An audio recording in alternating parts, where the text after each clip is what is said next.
1999 to Hamas, I'm a member. Okay. This is a man. Yes. Don't joke about supporting terrorism. Yes. Don't support about it. I condemn Right. ISIS's persecution of the Shia Muslims. Okay. Is that all right? Is that all right? Can I go back to talking about murdered Christians now, without you being offended? Allah says in the Quran, indeed it was them who attacked you first. Go to Surah Buruj verse 7. Allah says we saw what they were doing with the believers. And listen, doesn't New Zealand come into your mind? All the Jews in Israel innocent. Israel is a terrorist state. There you go. So he says Israel's not innocent. So in other words, he is justifying it. He's embarrassed by his text, and that's why he's still here trying to legitimize the persecution of Christians.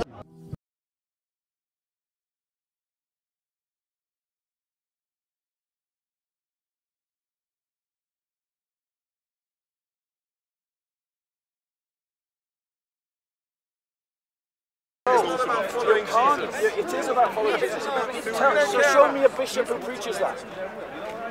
Go on, name me the bishop who preaches that being Orthodox is not about following Jesus. Go on.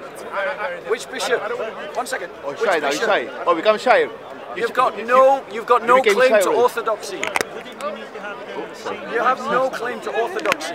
You don't have a claim to it as a heritage. You don't have a claim to it as a belief. You don't have a claim to it as a culture. Really? You're not orthodox. Our ancestors built the Byzantine Empire.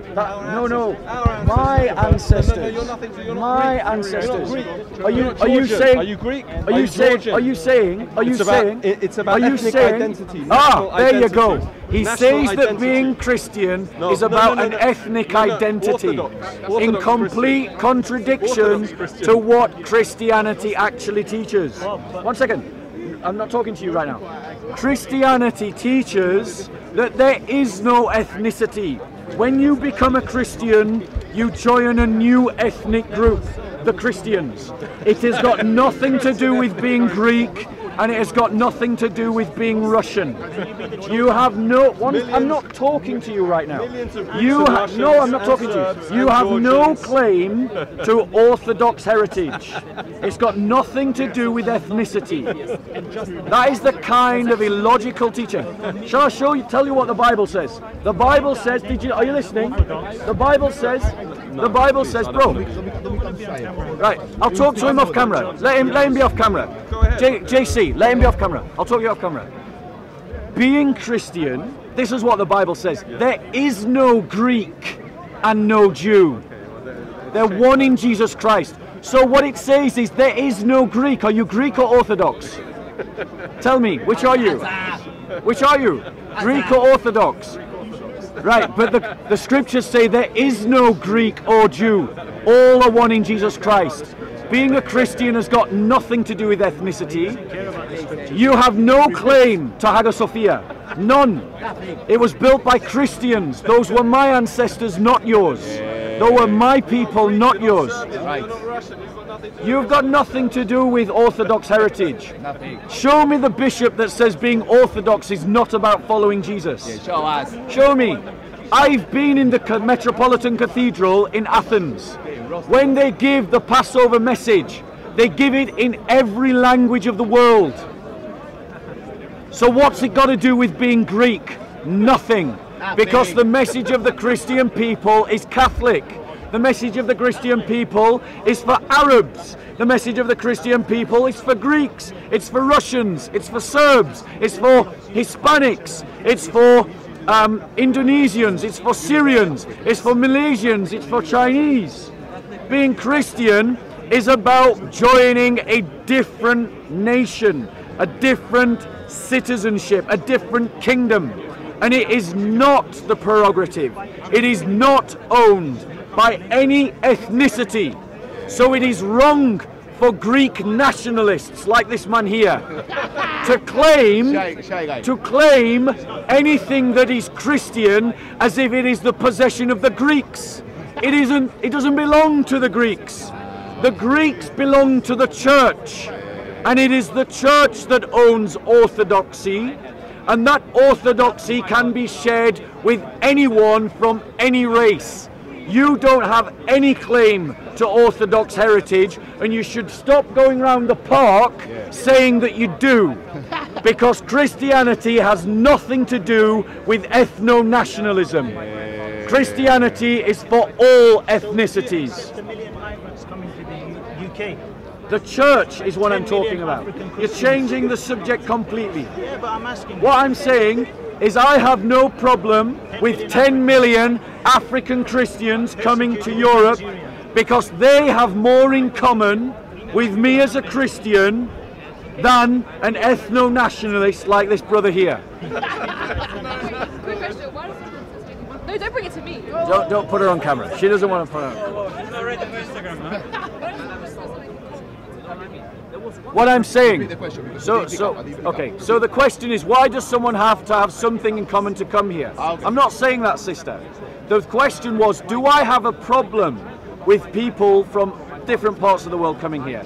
And I'm saying, in contrast to my conversation with this man here, that I have no problem with 10 million Africans who are Christian coming to Europe because they have every right to the Christian heritage of Europe, just as I, as a Christian, have every right to the Christian heritage of Ethiopia and of Egypt and Greece and Serbia and Russia.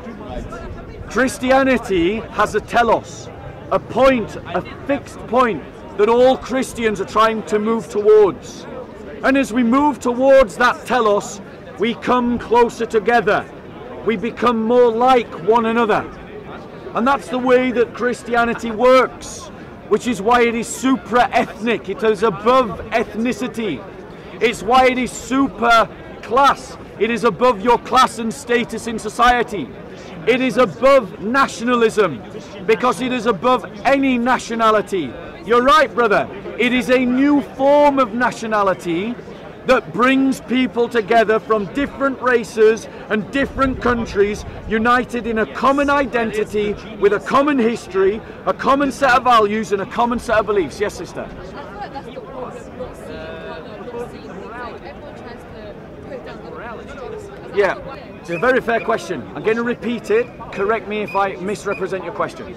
What you're saying is that the struggles of, say, someone who is black or Indian, even if they are a Christian, is different from the struggles that I would face as a white European Christian. And thus, because of that reason, we should identify people's colour. Okay, is that fair? Okay. I agree with a lot of the assumptions that underlie the question. The struggle of black Christians in this country is different from the struggle of a white Christian, because our society, you'll have to forgive the clown, they do get attracted to Speaker's Corner. Yeah? So, excuse me. So you're not white. Okay. Excuse me. There's no blacks. Sister, I'm going to try and stand closer to you so I can answer your question. Don't put her on camera. So I'm standing closer so this sister can get an answer to her question. You'll just have to ignore it. Okay? So what I'm saying, can you hear me? Yeah? So what I'm saying is, brother, you're being rude to the girl. You're being rude to the girl. Don't put her on camera. He's just being rude to the sister. She's asked a question and he won't let her. Right. Do you want me to answer the question or him? Oh, what's the question? No, you don't come. Don't dominate the girl. Question was. What was the question? Don't dominate the girl. Leave her alone. Are you right? Who's answering the question? Yeah. Okay. So, in terms of ethnicity. What's a Christian? In terms of Christian solidarity. What's a Christian? We should understand. We should understand. I'm so sorry, sister. Okay, we're going to walk away from this guy so the sister can have an answer to the question. Come this side of the camera, sister. Sister, come this way. Yeah, you stay off camera. So, in answer to your question, I fully accept that the struggles of different ethnicities is different because of their ethnicity. But what I am saying is that I wouldn't judge a man because of his ethnicity.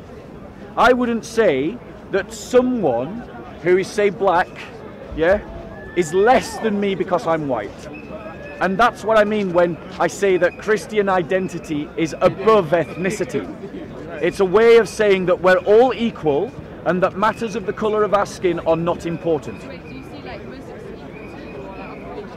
I believe that every human being is born with a dignity that is given to them by God because they're made in the image of God, and that is something you're born with. It's not something dependent upon your religion. But I see Christians as my family, and so I have an obligation that is above the obligation that I owe to a non-Christian, in the same way that every human being has a sense of they should do right by everyone, but they have a special obligation to their mothers, their fathers, their brothers, their sisters and their cousins. Wait, so if you were in public and you saw someone like, someone be like racist to someone, yeah, because they're not Christian, would you like not defend them? Of course I would defend them. Of course I would defend them. But let's look at another example, right? In the news recently, we all heard about that horrendous event that happened in New Zealand, right? 56 Muslims killed in cold blood by a racist because they were immigrants. Now the media told you it was all Islamophobia. That was a lie. It wasn't. It was an attack based upon race, not religion. Okay? Did any of you hear about the 120 Christians that were butchered in Nigeria on the 11th of March this year? You didn't, did you? So let me ask you a question. Why didn't you hear about them? Didn't you hear about them because they were black? Didn't you hear about them because they were poor?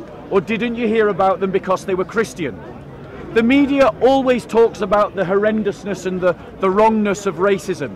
So we know it isn't because they were black. And the media always talks about how to help the poor. So we know it isn't because they were poor. What does that leave? It leaves the fact that they were Christian. 120 Christians were murdered in cold blood in Nigeria on the 11th of March, and you never heard about it. What's the liberal media doing? They are saying that the lives of Christians are worth less than the lives of Muslims. Now that's not a criticism of anyone but the media, but it is something that you should be aware of. Well, the media is just they're very racist, they just they pick and choose like who they want to say, what they want to say. Oh, absolutely, sister. There's no point of even like mentioning. High five. You're in total agreement. The media just corrupts us all. Yep. Even when you know Raheem Sterling, the footballer, they it's due to the fact that he's like, because he's like, they'll be racist and something like, oh, Raheem Sterling from a house admits missing a penalty. Yeah. You're totally right. The media invite you to look here, right? They say, look at this square, don't look out of the square. And the reason why they invite us to look at a certain square is because they are trying to herd us in a certain direction. They want to make us sheepishly follow the narrative that they have constructed. And that's why anyone who contradicts their narrative, they lampoon, they deride, and they accuse of being some kind of hate preacher. The fact that as a Christian, I speak up about the fact that 120 Christians in Nigeria were butchered, hacked to death by men, women and children. Go and look into it yourself. By Muslim extremists. And I point out that that hasn't been talked about in the media. I guarantee there'll be some liberal left-wing progressive who will accuse me of hate speech. And all I've done is demand that my family, my brothers and sisters in Nigeria, should be treated with the same dignity and value that the Muslims in New Zealand were treated with. Why is it, as a society, we have this term Islamophobia, but there's no such word like Christophobia? Why don't we talk about the prejudice that is directed towards Christians because of their faith? I'll tell you why. It's because the media are using this term Islamophobia to suppress legitimate and fair criticism of an ideology. Islam for 1400 years has persecuted Christians. That is just a fact. Like saying the sky is blue, Gravity pulls you down. Because like, if an Irish person does something and they're an IRA terrorist, so we get the terrorist shite as well. My mum was searched every day going to work in the 70s during the Troubles, like, and I don't like the black or white thing. I think that comes from American media, where like white people are the white supremacy, and it's all a European versus African thing, but you're like, oppression and colonization happened within Europe as well. So I just shall I tell you how the media work? Right? The media work by packaging information in a way that they think you can understand. However, they also put a rose-tinted filter on the information as they present it to you. So if they want you to have a certain opinion about someone or something, they will present that information in a certain way. And basically, the liberal media think you're all thick. So they present things in simplistic dualities. So you think there's a liberal media? There is a liberal media. I don't think it exists. 1 second, bro. I will reply to that, but just let me deal with this brother's comment. So, the liberal media present things in simple, false dualities because they essentially think you're too thick to understand nuance, variation, and difference. And so, they will not talk about the fact that Muslims are persecuting Christians right now as we speak in Pakistan, Egypt, Nigeria, and a whole bunch of other parts of the world, because they think that you're so stupid that you will just think that every Muslim is responsible for that. That's why they won't talk about it. But they should talk about it, and they should be forced to talk about it. Let me just deal with that brother's comments and then, okay. So the brother said, do I think there is a liberal media? To be more precise, I don't want to cast aspersions on classical liberalism. When I say liberal, it should be more accurately understood as liberal progressive, a kind of atheistic, agnostic, relativist ideology that seeks to negotiate the world in such a way as to say that questions of identity are of no value. And so there's no reason to get het up, bent up and frustrated about your identity being stripped away from you by globalization, because they want you to be consumers of the products that they produce and the experiences that they provide, so that they become rich. And that is why they tell you, don't get het up about the persecution of Christians in the Middle East. Because if you did, you might think that there's something more important than your own personal experiences and what kind of shoes and handbags you own. Sister, you had a comment or a question? Can I reply to that? Okay, so the sister says that it wasn't about that people that kill people are outside of the religions that they claim to follow. And I fully understand, sister, why you say that. I fully get that. Because that's the message that the media tell you all the time. Now, let me be clear, because my next comment could be very easily misunderstood. So I want to qualify it before I say it, so that people understand what I'm really saying. I am the first to say that not every Muslim is a terrorist, and that there are many Muslims who would disagree with the persecution of Christians by their Muslim brothers and sisters. So I'm not saying that every Muslim is responsible. However, and this is why I think you're wrong, sister, we Christians have lived under Islamic rule for 1400 years in different parts of the world. So we have 1400 years upon which to base our understanding of what being ruled by Islam means for us. And universally, down through 1400 years of Christian Muslim history, and right across the entire world, that experience has been consistent. We Christians have been persecuted.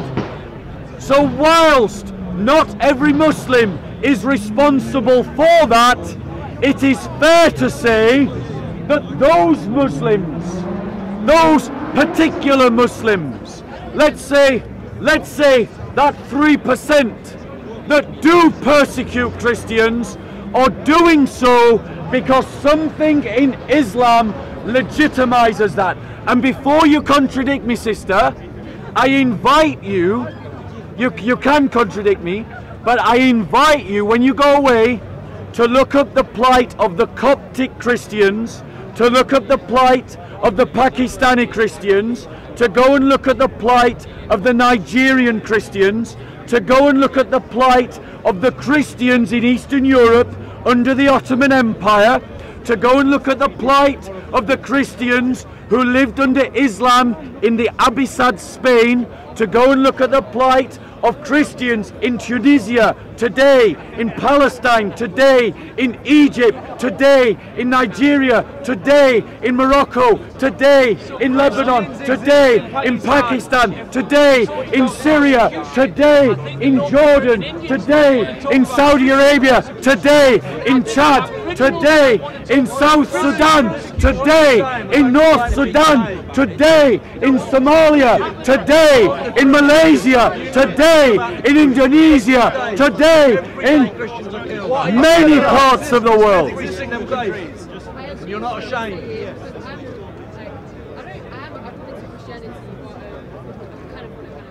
Where did you get that information from? It's common sense. So the sister, Muslim is going to go out and start murdering people.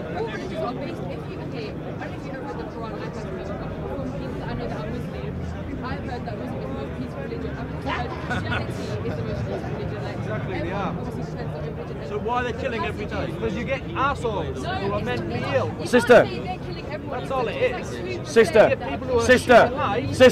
let's say it's 3%. We all agree that the extremist Muslims are a tiny minority of the overall Muslim population. 3%. What's 3% of 1.2 billion people?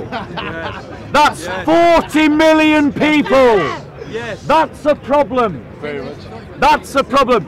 Let me understand. Right. So, sister, this is what I'm asking you to do. I'm asking you to do your research, because what I am not saying is that every Muslim is bad. I'm not saying that. I've dated Muslims. I've been friends with Muslims. Yeah, it's true. Yeah. So, one second. Let me just reply, and then you reply. What I'm saying to you is that the media has lied to you. They have said to you that Christians can be just as bad as Muslims. So, where's the evidence of this global Christian terrorist network blowing up mosques every day? Because Christians are being killed every day. There will be Christians dying today as we debate about whether they can be equally horrible. Now, I am not saying that every Muslim taps into those Islamic teachings that teach supremacy.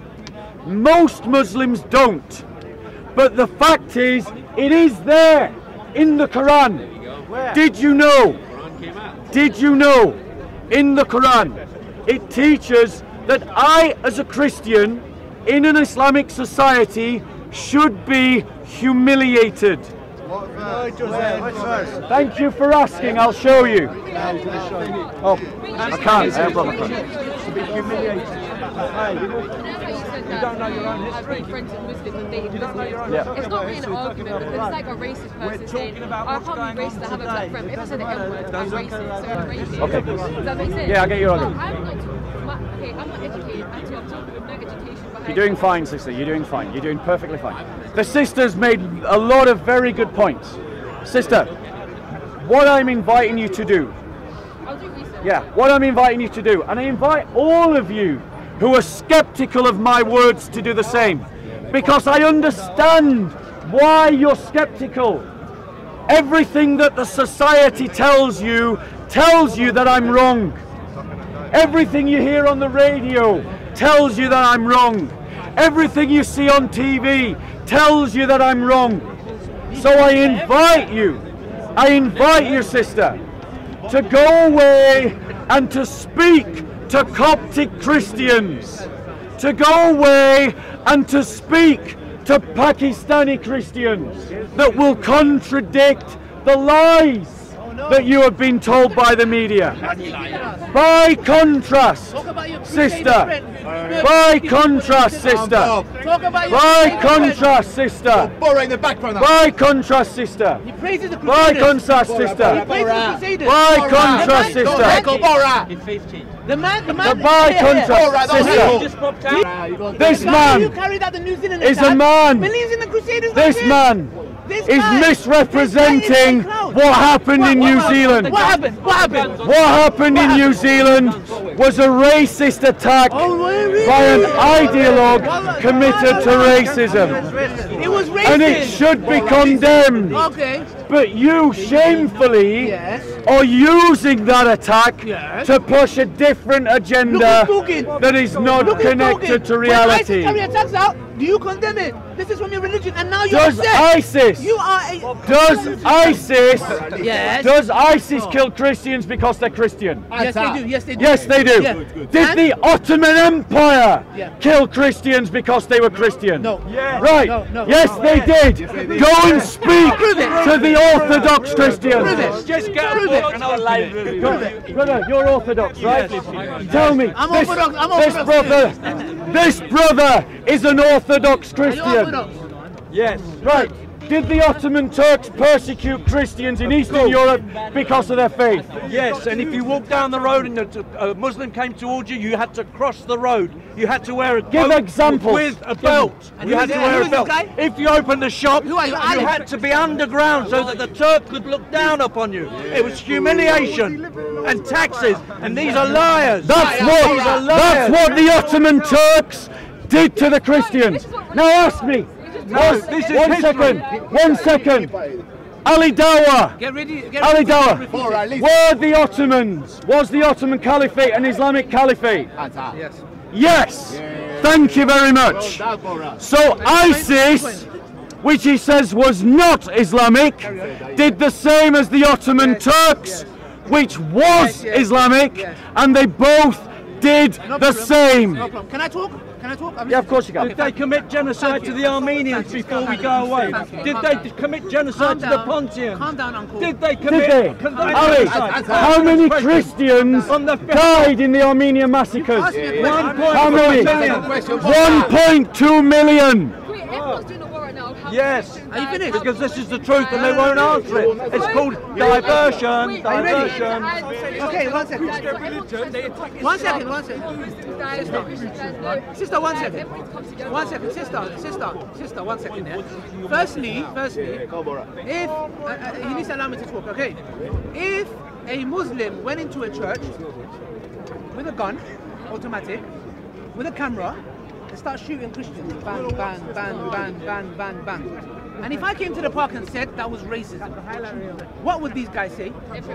They'll get a panic attack. Have you ever had a panic attack before? You know when your heart beats fast, you start, I'm gonna die.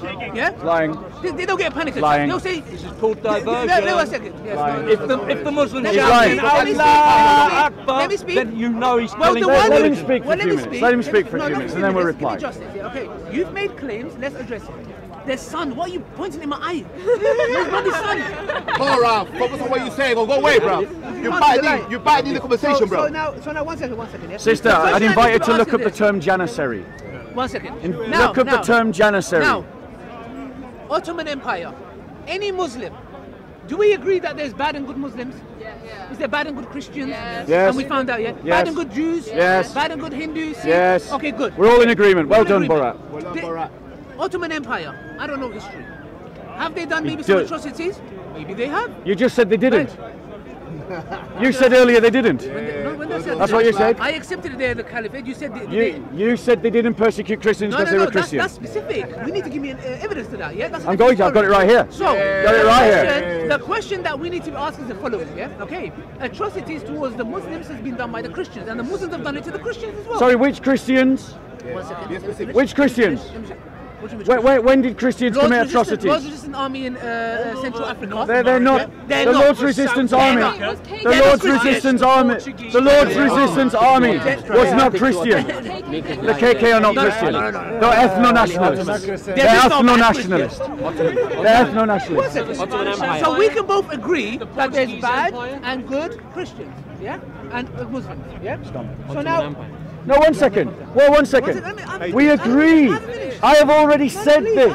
I have already said this. I haven't finished. Ali Dawah, we've already said this. I haven't finished, please. No, don't. One minute. Ali Dawah. This might work to people who don't know who you are, but I know who you are. You come here every week and you play this game all the time. You play this game all the time.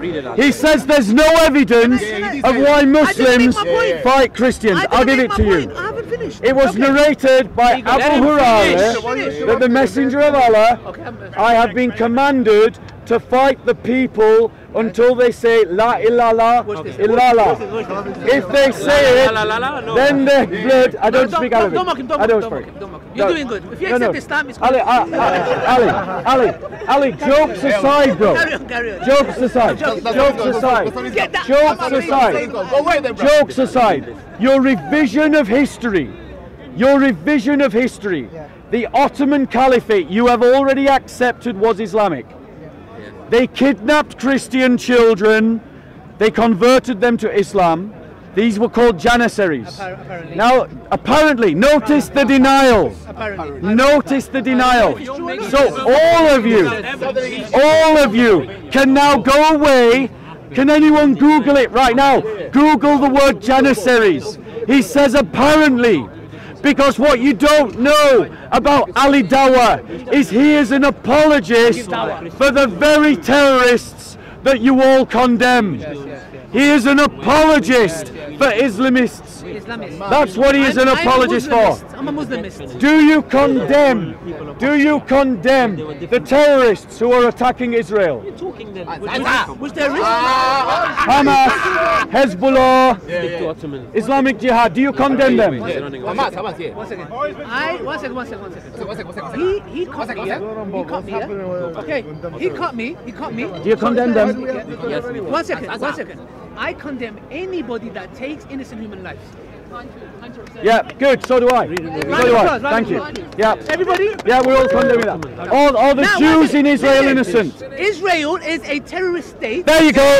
So he says Israel's not innocent. So in other words, he is justifying it. He's playing games with words. Does Israel kill innocent He said. Listen to what he said carefully. He said, I condemn anyone who kills innocent people. But Israel is not innocent. So in other words, he supports Hezbollah. He supports Hamas.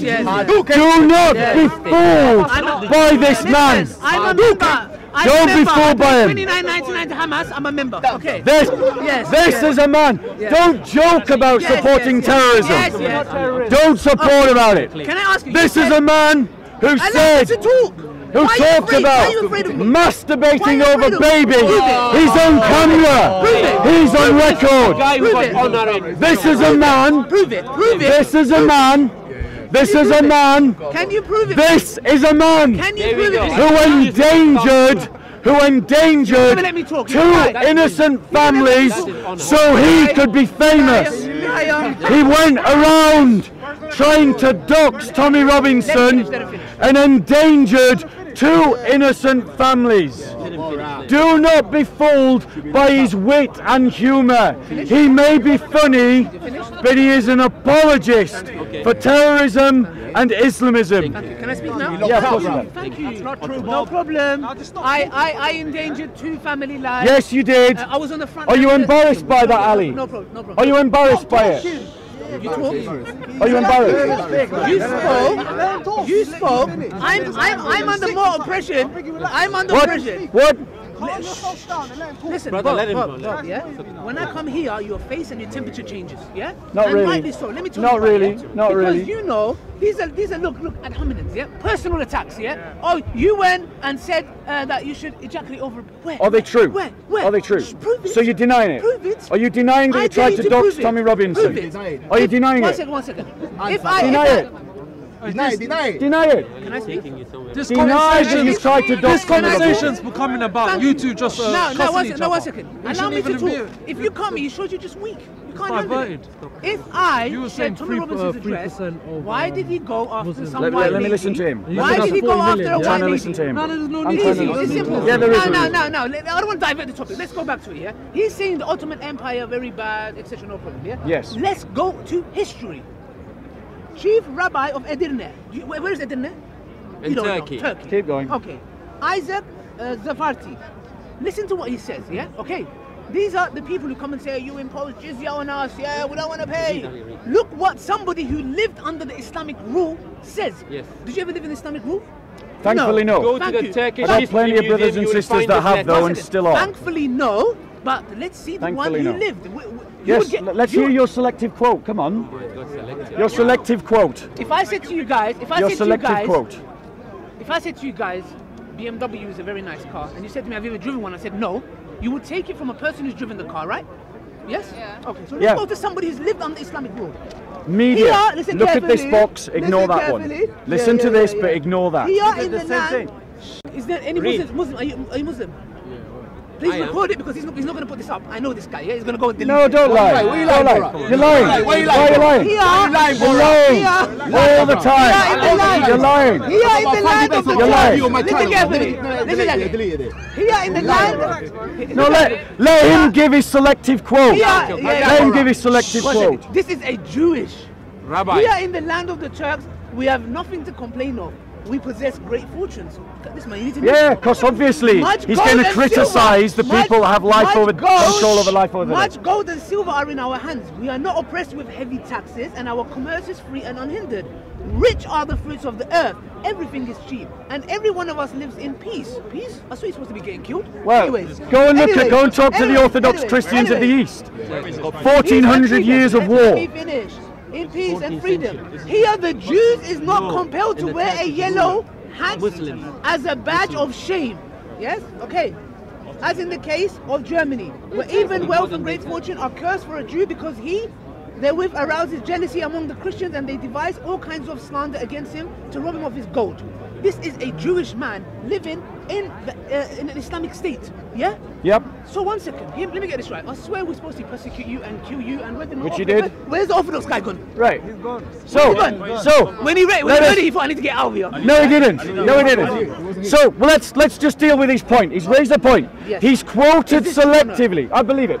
Good. He quotes selectively. He quotes selectively someone who gives praise to the Ottoman Empire. Let's be clear.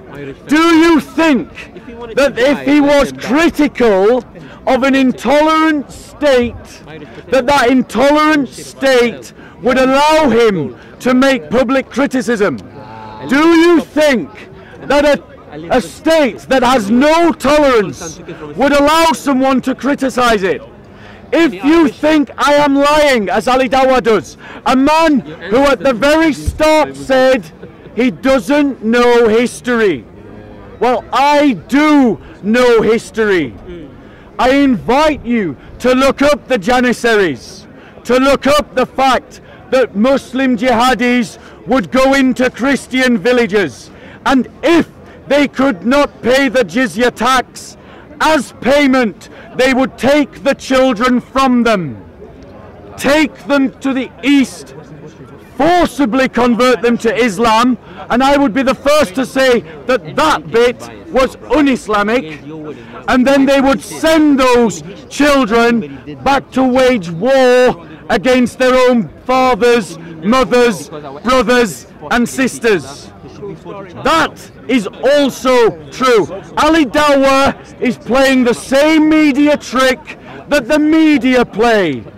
Look at this bit, ignore that bit, because that bit contradicts the narrative I want to make. Don't be fooled by humour. Yes, Ali Dawah is a good comedian, but that doesn't mean that what he is saying is true or accurate. Go and research it yourself. The Janissaries, the Ottoman Empire in Eastern Europe. Your turn. Finished? Yep. Okay, I'm just looking for a quote. Yes. Okay. No, I don't believe so, no. Because he's going to divert. No. She's alright. I don't believe so. No. He believes three in one. Yeah, we don't believe in the same God. Okay. Okay. Now, what did he say? Listen. I want to make something very, very simple claim. Yeah. He said. Guys, please. Yeah? He said that the Christian, the Muslims kidnapped the little kids, yeah, because they didn't pay jizya. Yeah. Okay. All right. We're gonna go to Abu Yusuf recorded a report from Khalid bin Walid. No, sorry, Abu Ubaidah, whom Umar had put in command of the Arabs. Listen carefully, yeah. This is a Sahabi, yeah, the companions of the Prophet. Abu Ubaidah, whom Umar had to put in his command of Arabs, ordered Habib bin Maslama to return to the emissaries the tribute which he had exacted from them, with this message. So listen carefully. The Muslims were conquering lands and they were protecting the Christians, and they can live in their own lands and have their own rights. They can do whatever they like. Now watch carefully. Because the Romans were attacking certain sects of the Christians and the Muslims couldn't defend them, what did they do? Listen carefully. Listen carefully, and it finishes with this, yeah? We are both bound by our mutual oaths. Now we are going to do a battle with the Romans. The Muslims are saying we're going to go and fight the Romans.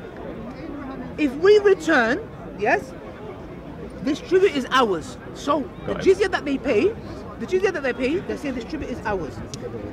But if we are defeated and do not return, we absolve our oaths.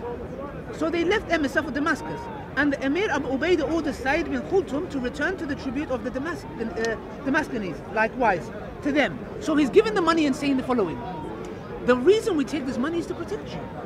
Since we are fighting the Romans and we may not protect you, we have no right to take this from you, because if we lose the battle, then Allah's gonna question us. If we return victorious, we shall take it back. Meaning that if we deserve it, we're gonna take it back. So now let me get this right. We impose the jizya, we kidnap your kids, apparently. Yeah? You do? Okay. You did? Yes. You did? Yeah. Stop watching Paranormal Activity. Yeah? Wait, Okay. you're going to be proven wrong in a second, mate. Yeah? So the Sahaba, the companions, are giving the jizya and saying, keep it. If we fight the Romans and get defeated, we have no right to this. So now, there's 2 points here. Either this is the teaching of Islam, or the one you're quoting, or this is correct, and what you're quoting was done, if it's true, by same goes with, there is bad Muslims and bad Christians. Okay, can I reply now? Please do. Reply to this point. So notice, he quoted a text that said, if we fail to conquer your lands. Did you all hear that bit? Because he slided over that bit. He said, if we fail to conquer your lands. In other words, we're invading and conquering your lands. Did you all hear that? But notice, you are ascribing me to terrorists. notice, I will, you know what? I'm just notice, on camera, notice, I will get solicitors involved. Good. He's connecting Do me it. to ISIS. Do it. No problem. Good. Do it. Record this. You record this. No, record Do this it. again. Record this again. Do it. Brother, can someone get your So, phone? notice, Get your phone up. notice, He's ascribed me notice, to terrorists. you are an apologist for terrorists. Listen, please record this. You just did on camera try to justify Hamas and Hezbollah in their attacks of Israel. Say that again. I'm an apologist for ISIS. Ali, let me reply to your argument. Let me reply to your argument. You're gonna eat your words. That's fine. Let me reply to your argument.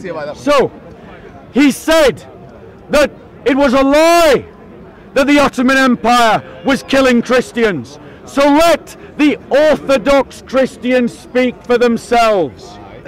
This is from an article written in Johns Andianopoulos. It's an academic study. The present article is based, it's written recently, listen recently. Oh, recently, okay. Listen. He wrote it. Listen, not I. It's a good joke. It's a good joke, but it doesn't change the facts. Your job is Notice, cameraman. Ali Dawah suddenly doesn't want me to talk. Notice, Ali Dawah doesn't want me to talk. We Christians, what you need to understand is that we Christians celebrate the deaths of those who die for the faith. We call them martyrs. We assign days to them, and then we praise them with honor because they had the courage to die. So we keep a record of those who die for the faith and why they died. Listen, the present article is based on a variety of sources and principally on the biographies of 172 Greek Orthodox neo-martyrs. According to several accounts, from the conquest of Constantinople to the last phase of the Greek War of Independence, the Ottoman Turks, are you listening? Yes. The Ottoman Turks condemned to death 11 ecumenical patriarchs, condemned to death nearly 100 bishops and several thousand priests, deacons and monks. Bompolines, 1952. Paparounis, with no date. Peratonis, 1972.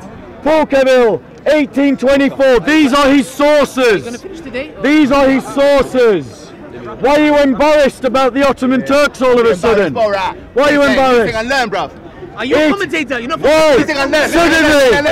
Suddenly he's embarrassed. He was so confident a minute ago that Ottoman Turks had not killed Christians. But now the facts are contradicting him. He wants to shut me down. It is impossible to say with certainty how many men of the cloth were forced to apostatize. Nevertheless, many preferred martyrdom to apostasy, and of the above thousands, several have been canonized and raised to sainthood by the Greek Orthodox Church. Boom! Hadouken! Hadouken! Hadouken! That's it, Bora. What's your comeback? He's excited, it happens. Okay. I want to ask you guys a simple question, yeah? You know this New Zealand shooter? If he was watching this video and he thought to himself, in an hour I'm going to carry out this mass attack, let me watch this video between Bob and Ali. Let's see what Bob has to say. Bob comes and says, Ali is connected to these ISIS, you know the guy who carried out the attack? Yeah? No, I said you're an apologist. No, what's it? Apologist? No. For Look, terrorism. It's on camera. Yeah, it's on camera. You're an apologist for terrorism. When you get the letter from you support Hamas and Hezbollah. Deny it. Deny it. You're on camera. Deny it. Say you don't support Hamas and Hezbollah. Why isn't he denying it? Why isn't he denying it? Did I butt in when he was talking? Why isn't he denying it? Let me talk. Why is he not denying it? Why is he not denying it? No, brother. Hezbollah and Hamas. Terrorists, that's why. Deny it, come on. They give me a discount. Look at that. Please. Okay. Yes. Okay. Jokes aside. No, 1 second. It's not funny. People are dying. Yeah, you're right. Exactly. I'm asking a simple question. If the New Zealand shooter was watching this debate between me and Bob, and Bob came and said, yeah, Ali is an apologist for the guys who carried out the attacks, do you think that shooter's going to say, you know what? I'm not going to carry out this attack because Muslims, they don't support terrorism. There's good Muslims and bad Muslims. Or he's going to say, you know what? They're the same. Which one would he say? Which one would he say, brothers and sisters? I'm asking you guys, what would he say? Would he stop the attacks or would he say, you know what? No, I'm going to go and carry out the attacks. We have affirmed. So you're trying to blame me for the New Zealand attacks? Are you joking? I never said that. is it? That's exactly what you're trying to imply. I never said such a thing. That's exactly what you're trying to I never imply. said such a thing, yeah? That's what you're trying to The likes imply. of I never said such You're a thing. trying to blame me for the New Zealand attacks. I never said such a thing, yeah? That is exactly what you're trying to imply. So maybe I'll counter-sue. There you go. I'll sue you for defamation. Sue Bora. Come Bora. Anyways. That's what you've just done. So we'll sue one another. So now, anyways. Where did you come from? Can you learn to be quiet? Can you be quiet? Can you be quiet? Can you be quiet? Or you denounce them? Yeah. Yeah, you denounce Why are you being rude to everyone else? Anyways. Why are you being rude to everyone else? Why Why are you being rude? Now. You've had the chance to deny that you support Hamas and Hezbollah. Do it. It's very clear. Do it. Everyone Do it. knows I condemn anyone, be it Hamas, be it ISIS, be You it kill innocent people, but then you said Israel is not innocent. Let me finish. You said it was a terrorist state, and it's on camera. Lord's Resistance Army, KKK, your friend who carried out the attacks in New There you Zealand. go. He's trying to blame me for the New Zealand attacks. Do not be fooled by his humour. He might be funny, but under that humour is something quite dark. Why are you so scared of me talking? I listen to you. Not insecure. No, why don't you let me talk? He was interrupting me earlier. Why weren't you telling him to shut up? Let me talk. Why were you not telling him to shut up when he was interrupting me? I'll repeat it again. Are there bad Christians? Yes. Are there bad Muslims? Yes. Are there good Christians? Yes. Are there bad Muslims? Is Yes. there I'm good helping you now. Muslims? Yes, they're good Muslims. Okay, so now we've all understood there's bad Yes. and there's good. Yes. Now, Where did Muslims get one second. Is your argument the following, sir? Muslims all are bad? No. Okay, good. Are there Muslims? One second. Are there Muslims that are good? Of course there are. Okay. Just because it's my time, I'm just in percentage-wise. How would you divide the good and bad Muslims? Is it 50-50? Bad Muslims are more, good Muslims are which one? Right, I'll answer that question. But quickly, please. No. I'll either answer it properly Okay, or I'll how wait long, until it's my turn. How All right. How long would you answer it? How long would it take? It'll take a couple of minutes. Okay, answer in your time. Okay, I'll answer in my time. Okay, so now, let's make it very simple, yeah? When a Christian, and a bad Christian in New Zealand, yeah, carries out their Why? No! No! Why are you lampooning Let me Christians? finish. He wasn't a Christian! He was an ethno-nationalist! He was an ethno-nationalist! He said it in his manifesto that he wasn't a Christian! Look what Ali Dawar is doing! He is trying to lampoon Christians for what happened in New Zealand! Now, let me That's what he's doing! Listen, you ascribed me to ISIS, which I didn't butt in, so you finished. So let me speak. This man, brother, this man who carried out the attack, can I say he is the same as the majority of the New Zealand people, the Prime Minister, which we salute? Is the same. One second. No, they're not the same. Of course not. And you know what? Allah says in the Qur'an the very same thing, Surah Mumtahina. Allah does not forbid you as regards to those who did not fight you in account of your faith. Like the guy who came and killed this crusader. Did not fight you. Let me finish. Did not fight you. Let me finish. Let me speak. I can speak. Yeah? Yeah? Okay. Listen, no. Because he's trying to play games with people. Let me finish. Allah does not, listen, what's it? Allah does skip not, over the did not fight you bit. Forbid you as regards to those who did not fight you on account of your faith and did not expel you from your homes, that you do good to them. Yeah. And deal justly with them. Surely Allah loves those who maintain justice. Verse 9, who is it talking about? Bad Christians. Allah forbids you only about those who fought you, killed you in the mosque, yeah, crusader, bang, bang, bang, bang, bang. Yeah? Lies. Yes. They're not Christians. From your he was home, not a Christian. and help others in expelling you, that you have friendship with them. All Allah is saying is this. Yeah, and Allah says in a different verse in the Quran, "Laysu sawa." The Christians are not the same. Some of them are close to us. They're good. They worship God Almighty. They're good. And then you have hate preachers. Hate preachers like him. Yeah. There you go. You see? I'm finishing last minute. Now who'll sue who for defamation? One last minute. No, you're a hate preacher. I never said you belong to a KKK group. I said you're a hate preacher. You need to understand something. The things that you say on camera have an effect on your Yes, they do. So when you don't condemn Hamas... It's my last minute. Come on then. I condemned Hamas and anyone, Israel, anyone. It kills innocent people. 1 minute, yeah? Did you see what I did there? 1 minute, okay. My point is this, you need to understand you have a responsibility. Yes. When ISIS fans come here, we tell them, we condemn them, we confront them, and I even get death threats because of them. Why? What do they call me? I'm a murtad. What's a murtad and apostate? Why? Why? Ali, you're doing your last minute, bro. Come on. This minute's going on for quite a while. 30 seconds, yeah? 30 seconds. So, therefore, you have to prove to me something very clear and categorically. The Qur'an these bad Muslims, what they're doing, tell me the Quran teaches them to do that. Just the way, because I don't come and say, I know there's good Christians and there's bad Christians, yeah? Bad Christian, good Christians like New Zealand. They have brought hope in humanity. After I saw okay, Ali, all right, let me reply. Ali Dawa's argument is essentially something that no one with any reasonable mind could possibly disagree with. The idea that there are good Muslims and bad Muslims. Totally agree with him. There are. But that isn't my criticism of his position. My criticism of his position is the fact that he has ever so subtly tried to justify terrorism against Israel. He said, notice, the Muslims don't want to let me speak. Notice, they don't want to let me speak. He's not Muslim. You wanted me to be quiet. So, allow me to speak. Right. So guys, he said a number of things in his argument. Number one, he said that the Ottomans didn't kill Christians because they were Christian. He said,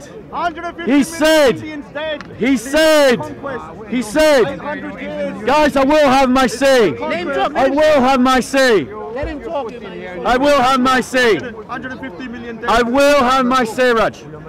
So, Raj, 1 second. Don't be insulting, Ali.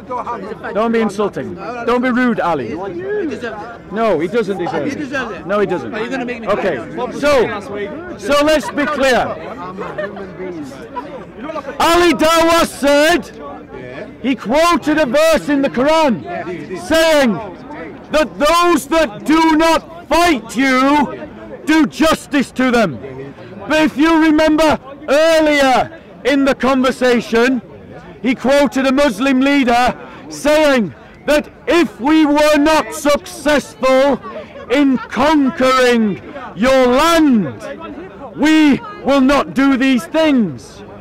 So in other words, if you fight us as we invade your land, then we will do things that are bad to you because you're a bad Christian.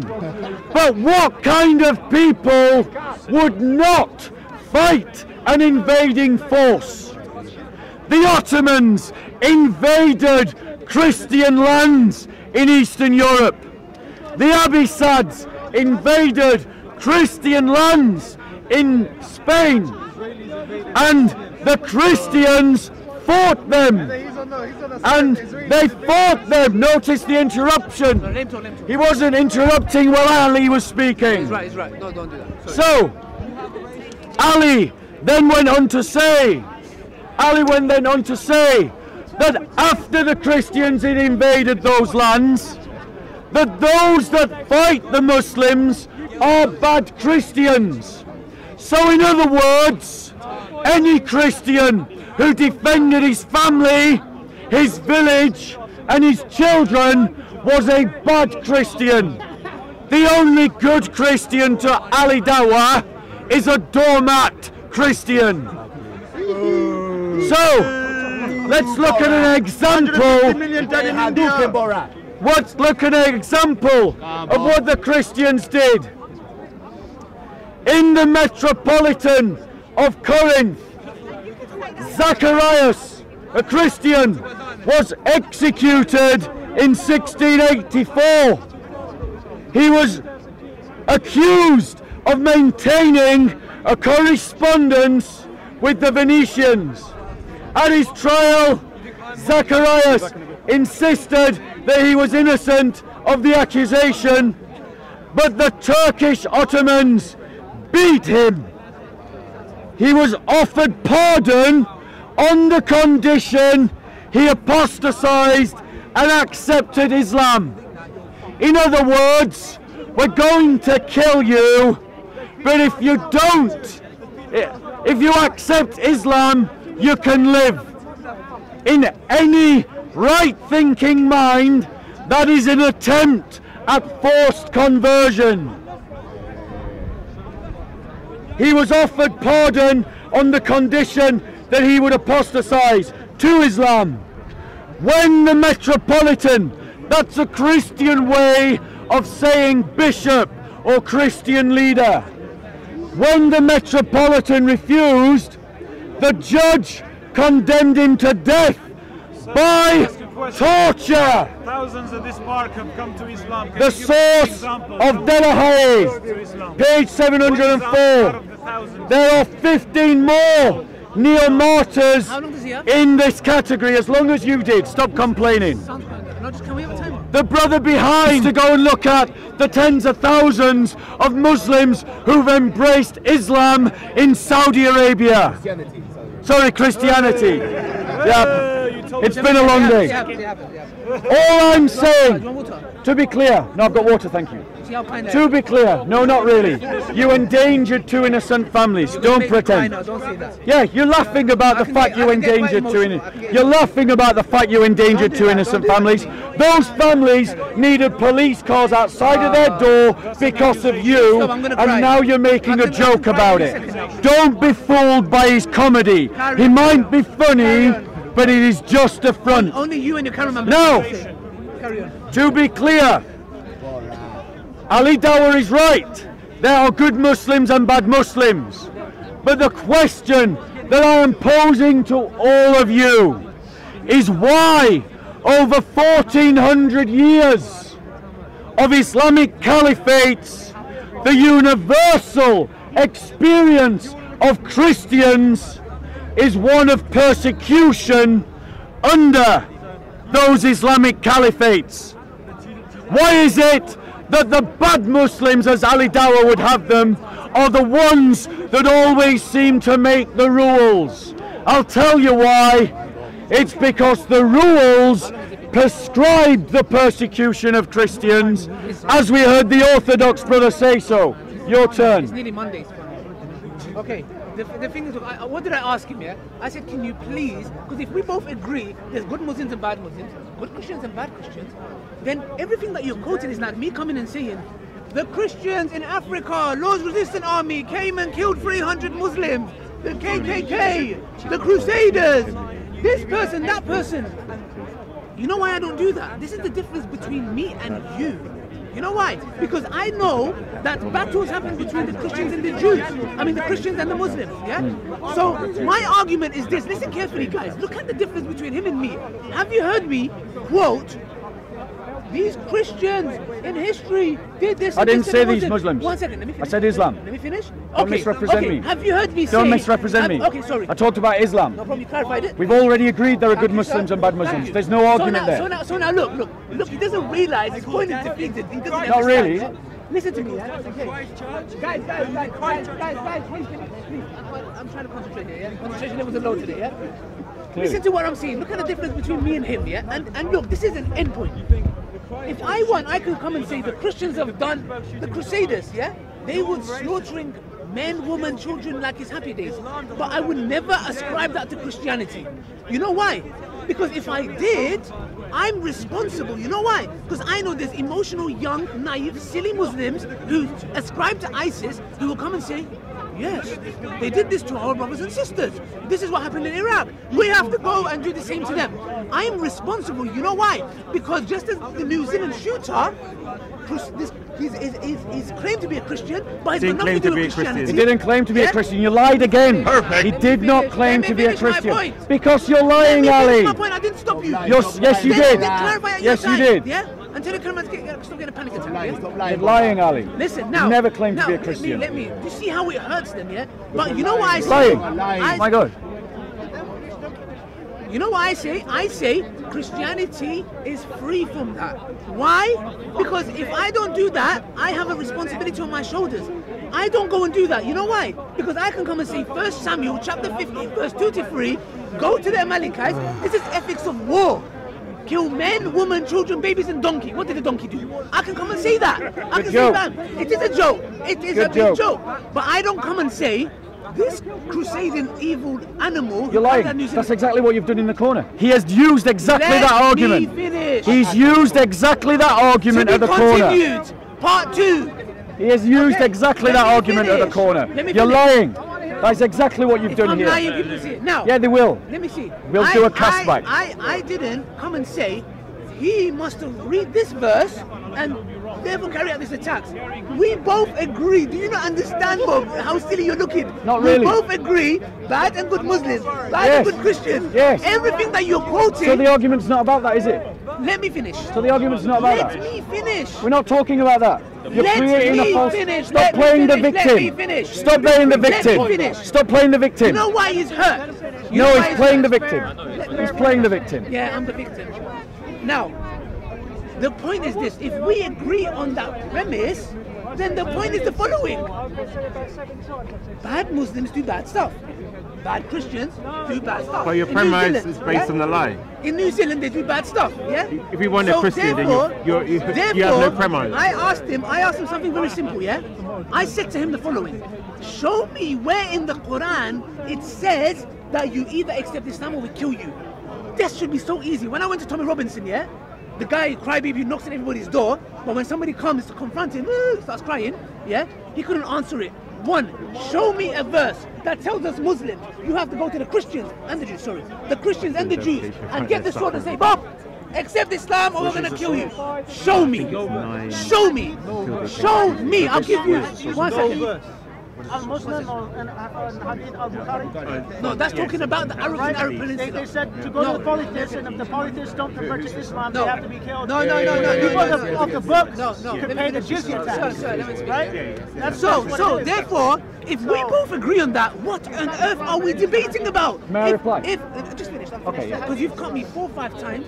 Oh, don't play the victim, Ali. No, you have. Yeah, I know it is. That's what. Whenever the Dawah team, whenever they're embarrassed about their hadiths, they always throw them away. I'm gonna show him one of his own sources, and he'll throw it under the bin. Look, you quoted it. Look, he quoted a source. I don't have religion, but Sir, I'm there were speaking. no hadiths, Islam would probably be more. No. Yeah, I agree with you. I actually agree with you. Alhamdulillah, we're proud of our hadiths. Including the ones that say kill people who choose to become Christians. Are you proud of that one? Are you proud of that one, Ali? Can I? Are you proud of the one that says kill apostates? You can see him all many times. Can I finish? Okay, Yeah. he's talking about apostasy. This guy's a joke. In your book it says kill apostasy. Doesn't show it me. Oh my God. Anyway, I've been looking. Look, 1, 2, 3. Let me speak. Guys, be honest. He's playing the victim. But what you don't know is Ali Dawah comes here every week, and this is how he behaves all the time. He does this to other people all the time. His audience specifically is you two. Can I finish? Oh my gosh. Ali, Guys, let me finish. Well, hurry up then. How could you let me finish when you keep butting in? Now, I'm asking something. They have. Brothers, please. They have. Brother, you're not helping. There are thousands of Christians in Saudi Arabia who have converted, and they have to live in secrecy because the Arab government will kill them if they are public about changing their faith. Now, one thing, let me finish, yeah? Yeah, finish. This is a treaty. This dismantles. Finished. After this, I don't think you should come to the park anymore. Treaty of Najran with the Christians. After I read this, I'm done. I don't even need to reply anymore. The lives of the people of Najran and its surrounding area, they're Christians. Their religion, listen. Please, I've got talent here. Their religion, their land, their property, cattle, and those of them who are present or absent, their messengers, and their places of worship, churches, and under the protection of who? What verse is that? Allah and His Messenger. The Treaty of Najran. Their present state shall neither be interfered with, nor their rights meddled with, nor their idols deformed. Can you imagine? Idols, you cannot touch them. No bishop should be removed from his office. The intention being that no changes will in whatever state that everyone is in shall be made. Status quo shall be maintained. This is for the Christians. What's the source of Can that? you please tell me? Sorry. What's the source? What's the source? That when they live in under the What's the Islamic source? rule, It's then the we Treaty of cannot touch Najran. churches, we cannot touch. You have a right to live in your own land. Yeah, that's a treaty. Now I'm asking a simple question. I'm finishing. Please Come on, Alex. show me a single verse that says you have to force the Christians and the Jews to Islam, if not kill them. If you don't, you're a liar. Okay, so let me reply to that argument. Let me reply to that argument. Yeah. Let me reply to that Can I take argument. some pictures? 1 second. Yeah. Let me reply to that argument. Because Ali Dawah is creating a false dichotomy. He's creating a straw man. The cameraman, look, the He's cameraman. creating a straw man. Notice he's interrupting. Yeah. So, Ali Dawah is creating a false dichotomy. He's trying to say that I need to show him where the Qur'an says kill people if they don't become Muslim. That is not my argument. That is not my argument. That is his straw man. Wait 1 second. Wait 1 second. Let me quote to him a different treaty. 1 second. 1 second, bro. Let me quote to him a different treaty. The Pact of Umar, which says this: do not initiate the salam to the Jews and Christians. This is Ibn Kathir, big scholar. a big scholar of Islam. And if you meet any of them in a road, force them to the narrowest alley. This is why the leader of the faithful, Umar bin al-Khattab, may Allah be pleased with him, which is what he's just said. Listen to the next bit. Demanded, just bear in mind his praise for this man, demanded his well-known conditions be met by the by the Christians. These conditions that ensured their continued humiliation, degradation, and disgrace. Perfect. No, Ali Dawah is 1 second. 1 second. 1 second. We want to listen to Ali Dawah is absolutely right to say there are good Muslims and good and bad Muslims. He's right. I totally agree. Yes. But what we disagree about is the definition of a good Muslim and a bad one. Because a good Muslim ignores Sharia law, ignores the Prophet, and ignores the teachings of Islam, and a bad one applies it. Perfect. And that means the degradation, humiliation, and persecution of Christians. Now, he read from the Pact of Najran. Do you all remember that the Pact of Najran said that the bishops should not be removed from their offices? Well, it would seem, ladies and gentlemen, that that message never got through because they regularly interfered with the appointments of bishops, and they would kill bishops who were not compliant enough to Islamic rule, as we saw with the example of the Metropolitan of Corinth. Now, despite the fact that Ali has tried to libel me as a hate preacher, all I am speaking about is the experience that we Christians have had under Islamic rule. Can I just say something? That is fair, As a Christian myself, that is legitimate, and that is just. 1 second, 1 second, 1 second, 1 second, 1 second. Notice, 1 second. It is fair. It is fair. It is fair. It is fair that as Christians we can speak about our own history and about our own experiences of Islamic rule.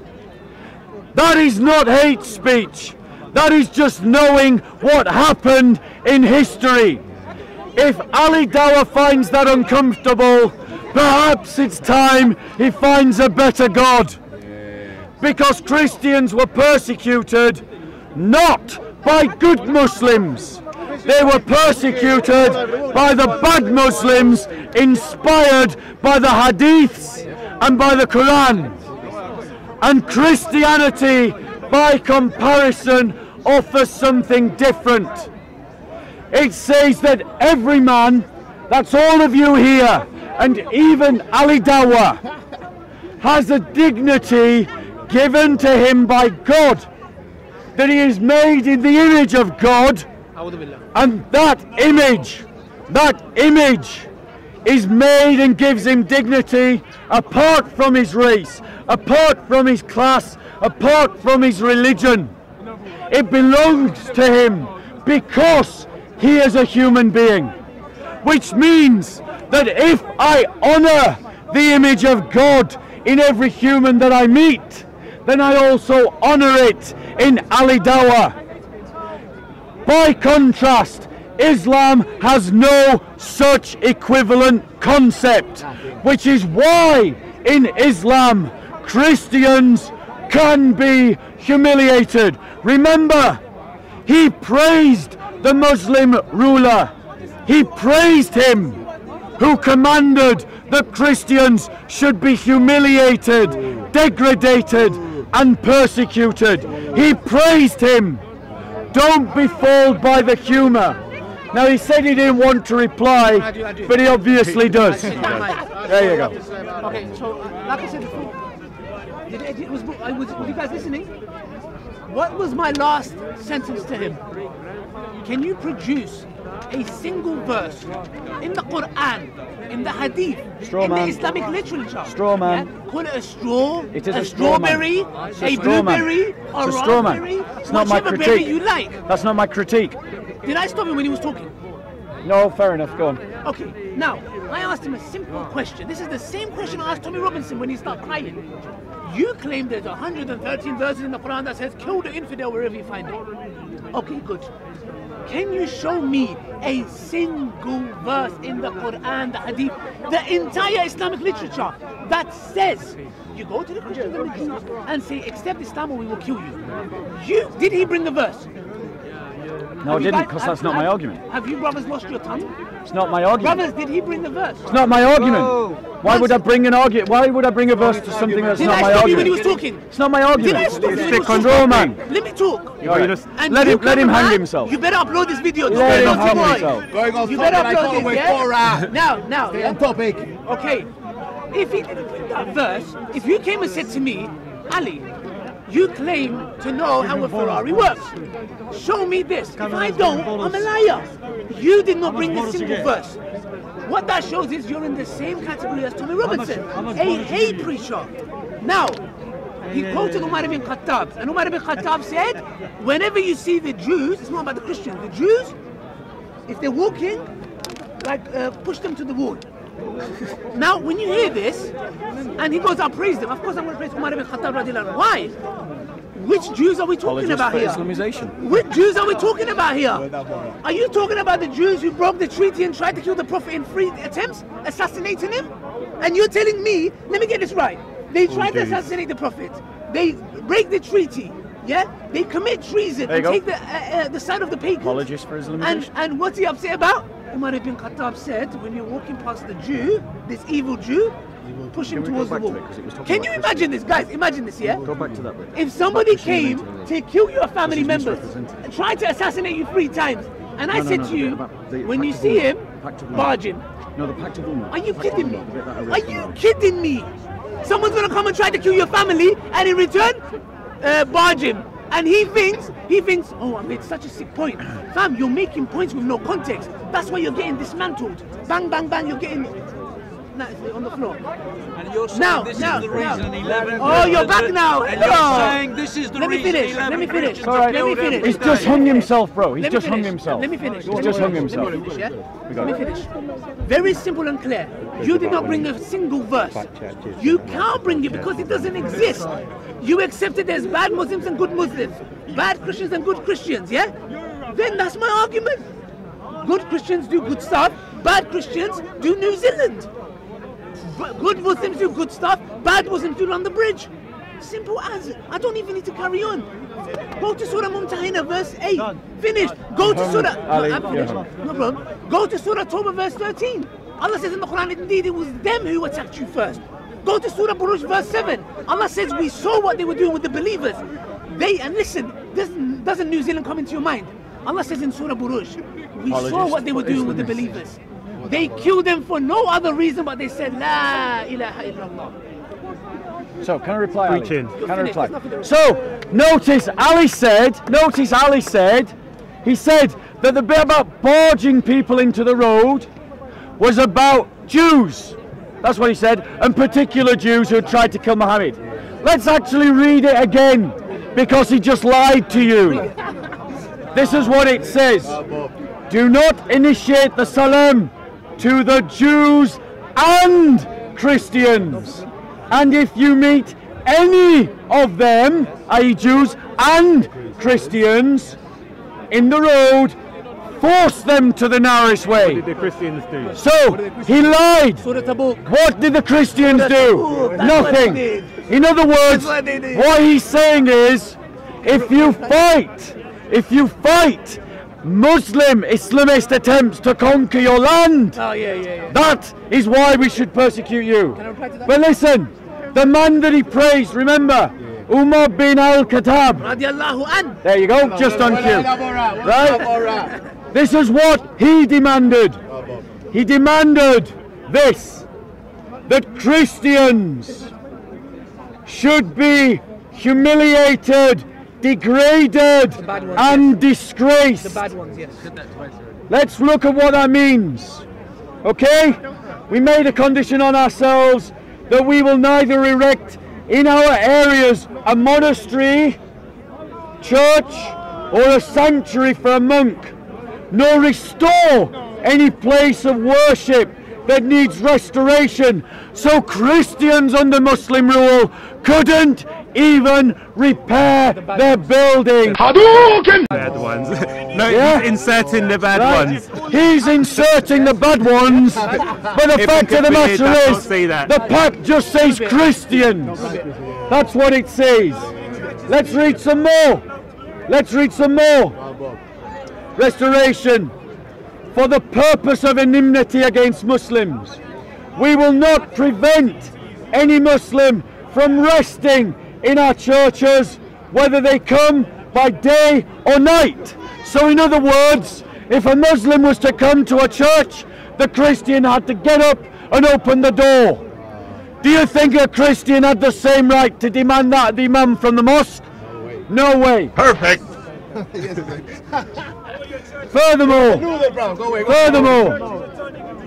our houses of worship for wayfarers, passers-by, those Muslims who come as guests will enjoy boarding and food for 3 days. So he's telling Christians that they have to host Muslims. Notice the lack of a reciprocal law. What would Jesus do? More so. What would Jesus do? More so, we will not allow a spy against Muslims into our churches, homes, or hide deceit or betrayal against Muslims. We will not teach our children the Qur'an, publicize or practice shirk. Now that's important, because Christians believe in one God, but Muslims falsely accuse us of shirk, the belief in 3 gods. So in other words, he's saying that we Christians can't have any public displays of our faith in a Muslim ruled area. We will not. This is from Ibn Kathir. Listen, this is Ibn Kathir. This is why Christians were persecuted in every Islamic caliphate from the time of Muhammad to ISIS, and every caliphate in between. 1400 years. No, I'm still reading. We will not imitate their clothing, i.e. Christians could not dress as Muslims. No, Muslims don't dress as Christians. What are you talking about? We will not dress, we will not imitate their clothing. Caps, turbans, sandals, hairstyles, speech, nicknames, titles, or ride on saddles, hang swords on the shoulders. So a Christian, in a time when everyone rode on a saddle, Christians had to ride bareback. That's like me saying that Muslims can't drive cars, they can only use bicycles. Perfect. How is that not Christophobia? Would you give ISIS a car? This is a man. This is a man. This is a man that praises the person that wrote these rules. He praises him. That's who we're talking to. What would Muslims say? Not yet. Not yet. I mean, that's just terrible. That's just terrible. No, let me finish. That's just terrible. 1 second. We will not How yet. many Christians are I've been listening to him. No, Can I listen. speak? I finished in 2 minutes. Let me speak. No. You've been going for 5 minutes. No. I'm going I'm just showing. Hold on. Right, I'll finish up then. One more example. I'll finish up and then Ali can reply. So, last point. Last example of what Muslims have applied to their faith. Yeah? So despite Ali Dawah saying he had no reason to reply, that the argument was sealed, he's embarrassed by his text, and that's why he's still here trying to legitimize the persecution of Christians. Christians will have the front of their hair cut, not wear customary clothes wherever we are. They will wear belts around their waist and refrain from erecting crosses on the outside of our churches, which is our custom as Christians. So we couldn't even have our customs. And we had to wear belts to distinguish us as Christians, so everyone could recognize us as Christians. Like the Nazis made the Jews wear stars so everyone could see that they were Jews. Now, be clear. When are you going to finish? Soon. Be clear. Last minute. Alhamdulillah. Last minute. To be clear, guys, Ali Dawah is right. There are good Muslims and bad Muslims. But my criticism of Islam is a criticism of the ideology, not of Muslims as a whole. Did you get that? And I am not arguing that Islam teaches if you don't convert to Islam we'll kill you. That's not my argument. So him demanding proof to an argument I've not made is a straw man.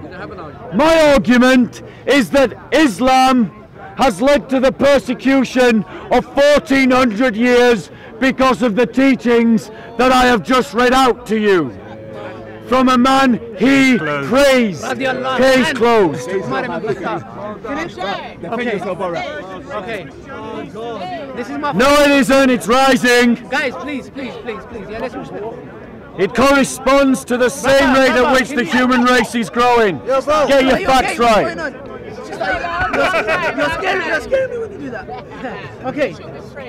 Guys, I want you guys to listen very carefully, yeah? Please listen very carefully. I repeated it before, I repeat it again, yeah? He's quoting Umar ibn Khattab, yeah? The man you praised. Radiyallahu anhu.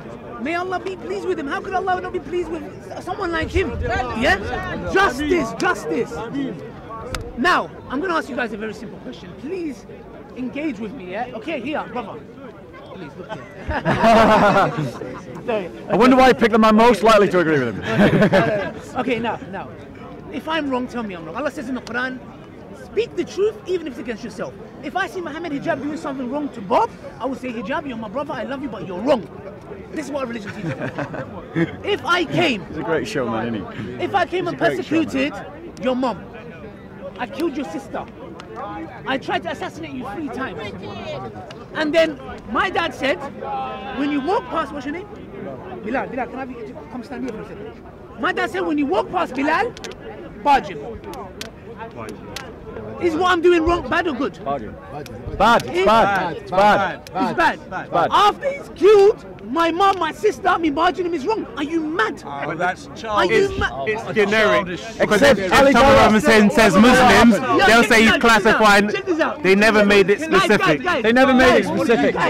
Show me in the pack where they made it specific. Guys. Where was it specific? Where was it specific? Where was it specific? Brothers, if I trust this guy, he would do an uppercut, let alone kill his family. Do you know what the Prophet ﷺ and his companions went through? Yes, forget self-defense, barge.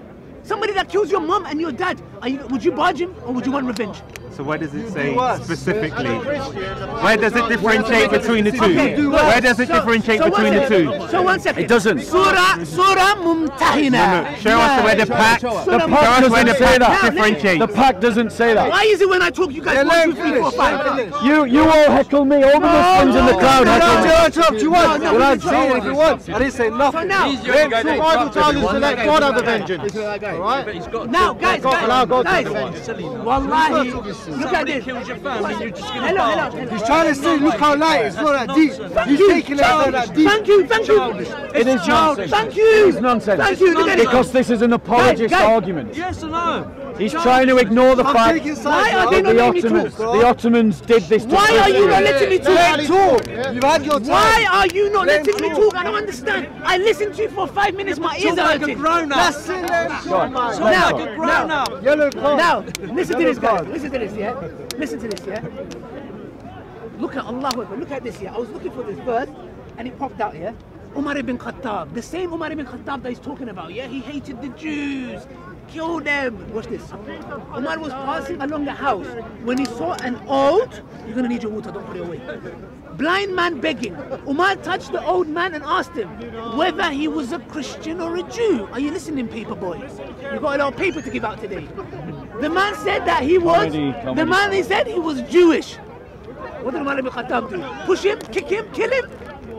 The old blind man further said that he begged in the day so he could provide himself the daily needs for his food and pay the jizya. So, what was that? Jizya is something. Jizya is something that is given. Can you repeat if you don't pay the jizya, what happens? Yeah, what happens if you don't pay the jizya? So he could provide himself the daily needs for his food. What happens if you don't pay the jizya? To pay the jizya. The following verse you're gonna find out. Just make sure you stay here. Pay the jizya. Because we have the war the apostate. What's this now? You're not ashamed. The jizya is a tax on non-believers, and you're not ashamed to say. Can I finish? Just imagine if we did that here. Listen carefully, yeah? This is Umar ibn Khattab, the same Umar ibn Khattab that he said, you know, boogeyman. To which of the people of the book do you belong to? He said, I am a Jew, responded the blind man. Umar took him by the hand. Oh damn, I think he's going to kill him. Led him to his own house. Oh, it's going to happen in his own house. He's going to die in his own house. Gave him something. Oh no, it was the sword. Food. Okay, poison. It can be. Okay. And then sent him to the keeper of the treasury with this message. Listen carefully. After this, it's night-night, brother. No, it isn't. Yes, it is. And we'll call it janazah. Keep going. Sent to the keeper of the treasure with this message. See to this man and his like, for we have not done right if we devour their youth and neglect their old age. The religious taxes for the poor and the needy. The poor are the Muslims. You see how he's sniffing? Yeah, you're gonna sniff more, yeah? Keep going. The poor are the Muslims. It's great comedy, but it's not an argument. This man is one of the needy of the people of the book, Christians and Jews. He freed the man from the obligation to pay jizya, because jizya is only paid for the fighting men and women. And I'm not finished. This is the beginning. That's a lie, bro. That's a lie. It's a lie, yeah? Kitab al-Kharaj by Abu Yusuf Yaqub, page 71. You see how I call that Zakir Naik as well? Okay, now, I want to say something very simple and very clear, yeah? I asked him a simple verse. Give me a verse where it says Christians and Jews, you don't accept Islam, we're going to slaughter you. Not my argument. No, 1 second. No, I never said that. I never said that. Straw man again. Straw man. He kept saying the same thing. It's a panic attack. Yeah? No, we're talking about the subjugation of the Christians, not killing them. We're not panicking. We're not panicking. We're talking about the subjugation. We're not panicking. We just want to make sure that everyone understands he's making a straw man. That's all we're doing. I quoted from a rabbi who lived in the Islamic State, who was paying jizya. He's saying, I have not lived anywhere else like this. Could he have said anything different? 1 second. Could he have said anything different? It hurts you, fam. It hurts you. It's poking No, it doesn't. you. Ali Dawa is poking you. Not really. You don't like it. Listen. So therefore, very simple, yeah?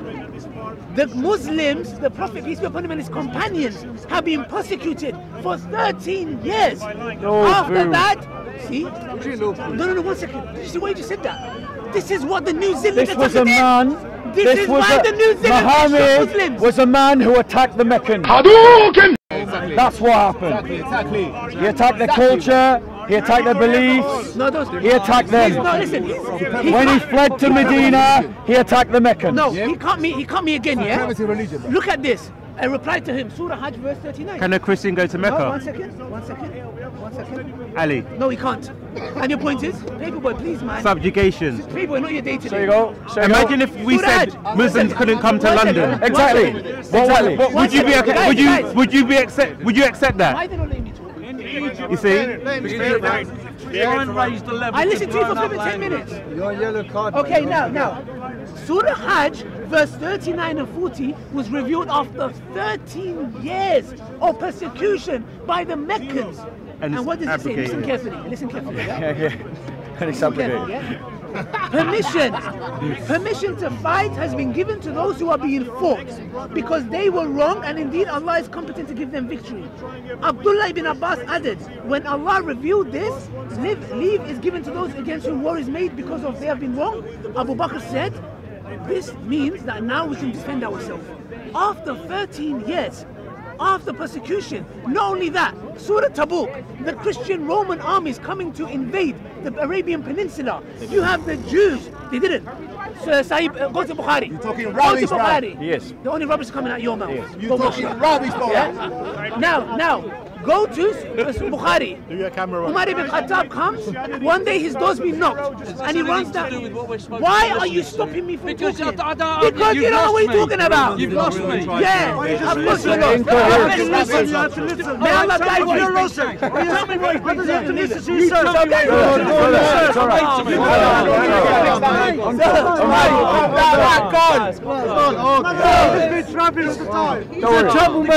hanging himself. So now, go on, Ali, wrap it up. very simple, yeah? Okay, you could not bring a verse. That is exactly... I said Muhammad. I got no sympathy for that. That is exactly what the New Zealand shooter did. He said, who There he gives a goes damn about again, these Muslims? trying to blame Not us all for of the them. New Zealand Yeah? killing. And brothers and sisters, very simple, very clear. You can never ever bring a verse that says we are forced to by compulsion.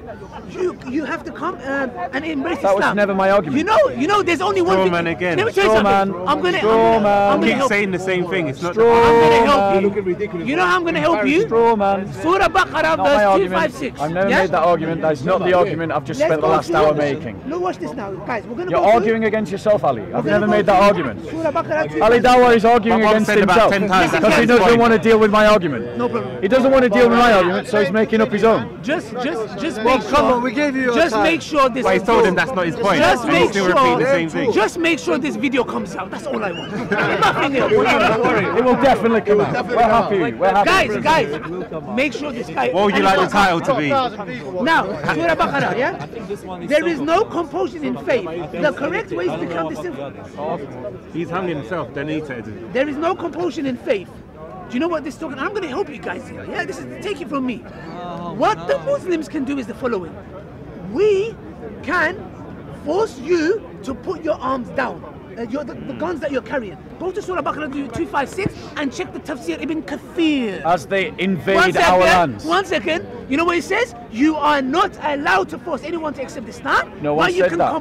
But you can force made them that argument. to put their arms down. No, hold on a As second. they invade your Let me lands. finish, man. As they invade your lands. You're so hurt by my words, it's mad. No, I'm just making sure people know the spin that you're putting on this. Perfect. Verse 8, not abrogated, I need to prove it. قُلْ هَاتُوا بُرْهَانَكُمْ إِن كُنْتُمْ صَادِقِينَ. If you truly bring it. Do you want to wrap up? I'm finished. Allah does not forbid you from being just and kind to those who did not fight you on account of your faith. Allah only forbids you to, Allah encourages you to fight those. You know the New Zealand attacker? Fight you. If I was in the mosque and I had a gun, so everyone in North Africa was fighting the Muslims. So, right, notice Ali Dawah's running away. Notice he's running away. Running away. So, let me reply. It's alright. Let me reply to Ali Dawah's argument. What just happened? Let me reply to Ali Dawah's argument. Let me reply to Ali Dawah's argument. Because the reason why he didn't want to stay for the answer and the response is because he knows that he's going to be contradicted. Pablo Escobar was the kind of man that would go down the street and see someone who is poor. He would get out of the car and then he would build them a house. A bit like Ibn Kathir saw the blind Jew and did something kind. But Pablo Escobar was also the kind of man that would walk down the street, and if you looked at him the wrong way, he'd have your family shot dead. Just because you do something kind doesn't mean that you are. Just because Ibn Kathir did something kind doesn't mean that he didn't stand for something reprehensible. He creates a straw man argument. Ali Dawah kept saying, show me the verse where it says, become Muslim or we'll kill you. At no point in the last hour did I ever make that argument. Ali Dawah was so beat by my argument that he had to run away and argue with himself about a position that I'd never made. Chapter 9, One verse second. 29, fight those who don't believe in Allah. Yeah. Right? However, all of these nice things that Ali Dawah quoted, it seems that Muslims, for whatever reason, down through 1400 years of history, never got the memo. Because Muslims, caliphates, have persecuted Christians for 1400 years. So, Ali Dawah may be able to quote something nice, but for whatever reason, Muslim caliphs did not seem to think that that should apply to them. Now, by comparison, we Christians offer a different alternative. We offer a belief that every man is made in the image of God, which means that that killing of those Muslims in New Zealand was a crime, a hateful crime. But let's be honest, it was motivated by racism. It was not motivated by Christianity, as Ali Dawah disingenuously tried to imply. Perfect. Shame. Shame on him. For 1 hour, Ali Dawah tried to imply that that man was a Christian when he openly identified as something else. As what? As a nationalist, an ethno-nationalist. I mean, one doesn't. A neo-pagan. cancel 1 the second, other. bro. 1 second. 1 second. Christians were butchered in Nigeria on the 11th of March. 120 Nigerian Christians were both butchered by Fulani Muslims and by Boko Haram. Two different Muslim groups, both killed Christians, and you heard nothing about it. Why is it wrong for me to speak up for my brothers and sisters and to speak against an ideology that would make me a second-class citizen? Why is it wrong for me to speak against an ideology that would lead to my persecution as a Christian? He said that Muslims are commanded to fight those who fight them. But he glossed over the fact that Muslims are invading the lands of others historically. Who let them in? So in other words, it's your fault for fighting us as we invade your land. Ali Dawah condemned ISIS, but he praised the Ottoman Caliphate. Go and look up what the Ottoman Caliphate did to the Christians in Eastern Europe. And ask yourself, was it any different to ISIS? So why was it wrong when ISIS does it in Syria and Iraq? Israel created Al-Qaeda. We're not interested in your anti-Semitism. Ask him who. We're not interested in your anti-Semitism. 1 second, no 1 second. I'm going to finish a point. He's not. He's an anti-Semite. He's an anti-Semite. They ain't even from Blaming Jews in Israel for the creation of ISIS is anti-Semitism. He's an anti-Semite. You're brainwashed. So, why is he an anti-Semite? 1 second. Yeah, why am I an anti-Semite? 1 second. Again, I am going to finish my point. I'm going to finish my point. Exposing this is I'm going to finish my point. It's against the law. I urge you to go and investigate what happened to the Christians under the Ottoman Empire and compare it to the behavior of ISIS and see if those behaviors are different or the same. And if you see a correlation between the two, remember that Ali Dawah praised the Ottomans.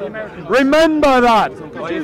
Every Islamic caliphate has led to the persecution of Christians. And it is high time that we Christians spoke up about that fact. It's high time that Christians spoke about our own history and our own experience of history and challenged the narrative that is pushed by the likes of Ali Dawah, because it is a lie.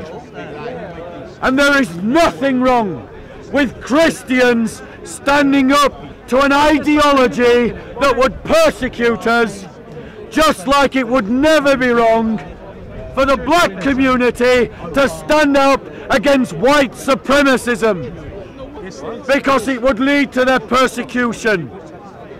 If it's not wrong to stand against injustice, it isn't wrong to stand against Islamic supremacism. Ali Dawah might be funny, but he is apologizing.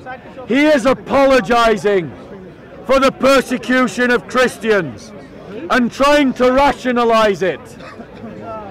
And anyone who stands up to him, he wants to deride, as we heard as a hate preacher. And that's because in Ali Dawah's eyes, notice I said Ali Dawah, not all Muslims. In Ali Dawah's eyes, the only good Christian is a doormat that won't do anything to stop an aggressive form of Islam. He wants us to be dhimmis, and I say that is not the way of the Christian. We're not called to be dhimmis. We're called to be more than conquerors. That's what we're called to be. We're called to be followers of the Christ. That's what we're called to be. More than conquerors, what do you mean by that? And Christ does not call us to be dhimmis. The Qur'an calls us to be dhimmis. We should simply refuse the invitation. And in Ali Dawah's eyes, that means resisting Islamization. So that means, by his logic, by the argument he marshalled, it is right to fight you. Don't be fooled by his comedy. He's not a comedian. He represents something very dark indeed. Bro, I've got to go, but go on, make your point. I've got to go. No, I wanted to give the example of the Janissaries. Go, give it, please the give it. Janissaries were slave soldiers. That Shout were it taken, to those people at the back. you know, the Janissaries were slave soldiers that were taken from the boys of the Christian countries that the Turkish Empire raided. With the Tatars, you know, with the Crimean Tatars. They raided them, they took the young boys and they turned them into soldiers. Incredibly strong and incredibly zealous soldiers that would protect the Sultan at all costs. Can I give you a more modern version of the Janissaries? One of the things that was upsetting with the New Zealand scene is that in between the last week, 280 Christians, 30 Chadian soldiers were killed yesterday by Boko Haram and the Fulani militants. Now what they do is that they kidnap 500 children as well, which people are not aware of. And some of these children they're forced to kill their own parents. And they've become a new modern jihadist movement, or whatever. So they're doing. So no one's interested in a racist. No, you're an anti-Semite. I don't want to talk to you. You're an anti-Semite. I don't want to talk to you. We're trying to cover modern. We're talking about the persecution. Don't kidnap this. We're talking about something much more serious than your silly conspiracy theory. Your silly conspiracy. You're a paid liar. You're a paid liar. You talk to the camera. I'm going to stand here. You talked about the Janissaries that existed at quite a number of centuries ago, but I'm talking about something that's existed in the last few weeks. Like children are being kidnapped to be making a new wing of jihadi that they kill. Let me their ask parents. you a question, because you're speaking about something that happened centuries ago under the Ottoman Empire by Muslims centuries ago, and you're speaking about something that is happening in Nigeria whilst we're all talking about it. Yes. We're talking about Why do you think, one second, why do you, don't give him attention, why do you think, why do you think that, what do you think unites Nigerian Fulani and Boko Haram to Ottoman Turks? Bearing in mind they're different ethnicities, they lived in different times, and they were operating in completely different theatres. They're following the culture of jihad, of modern jihad. That is what they're following.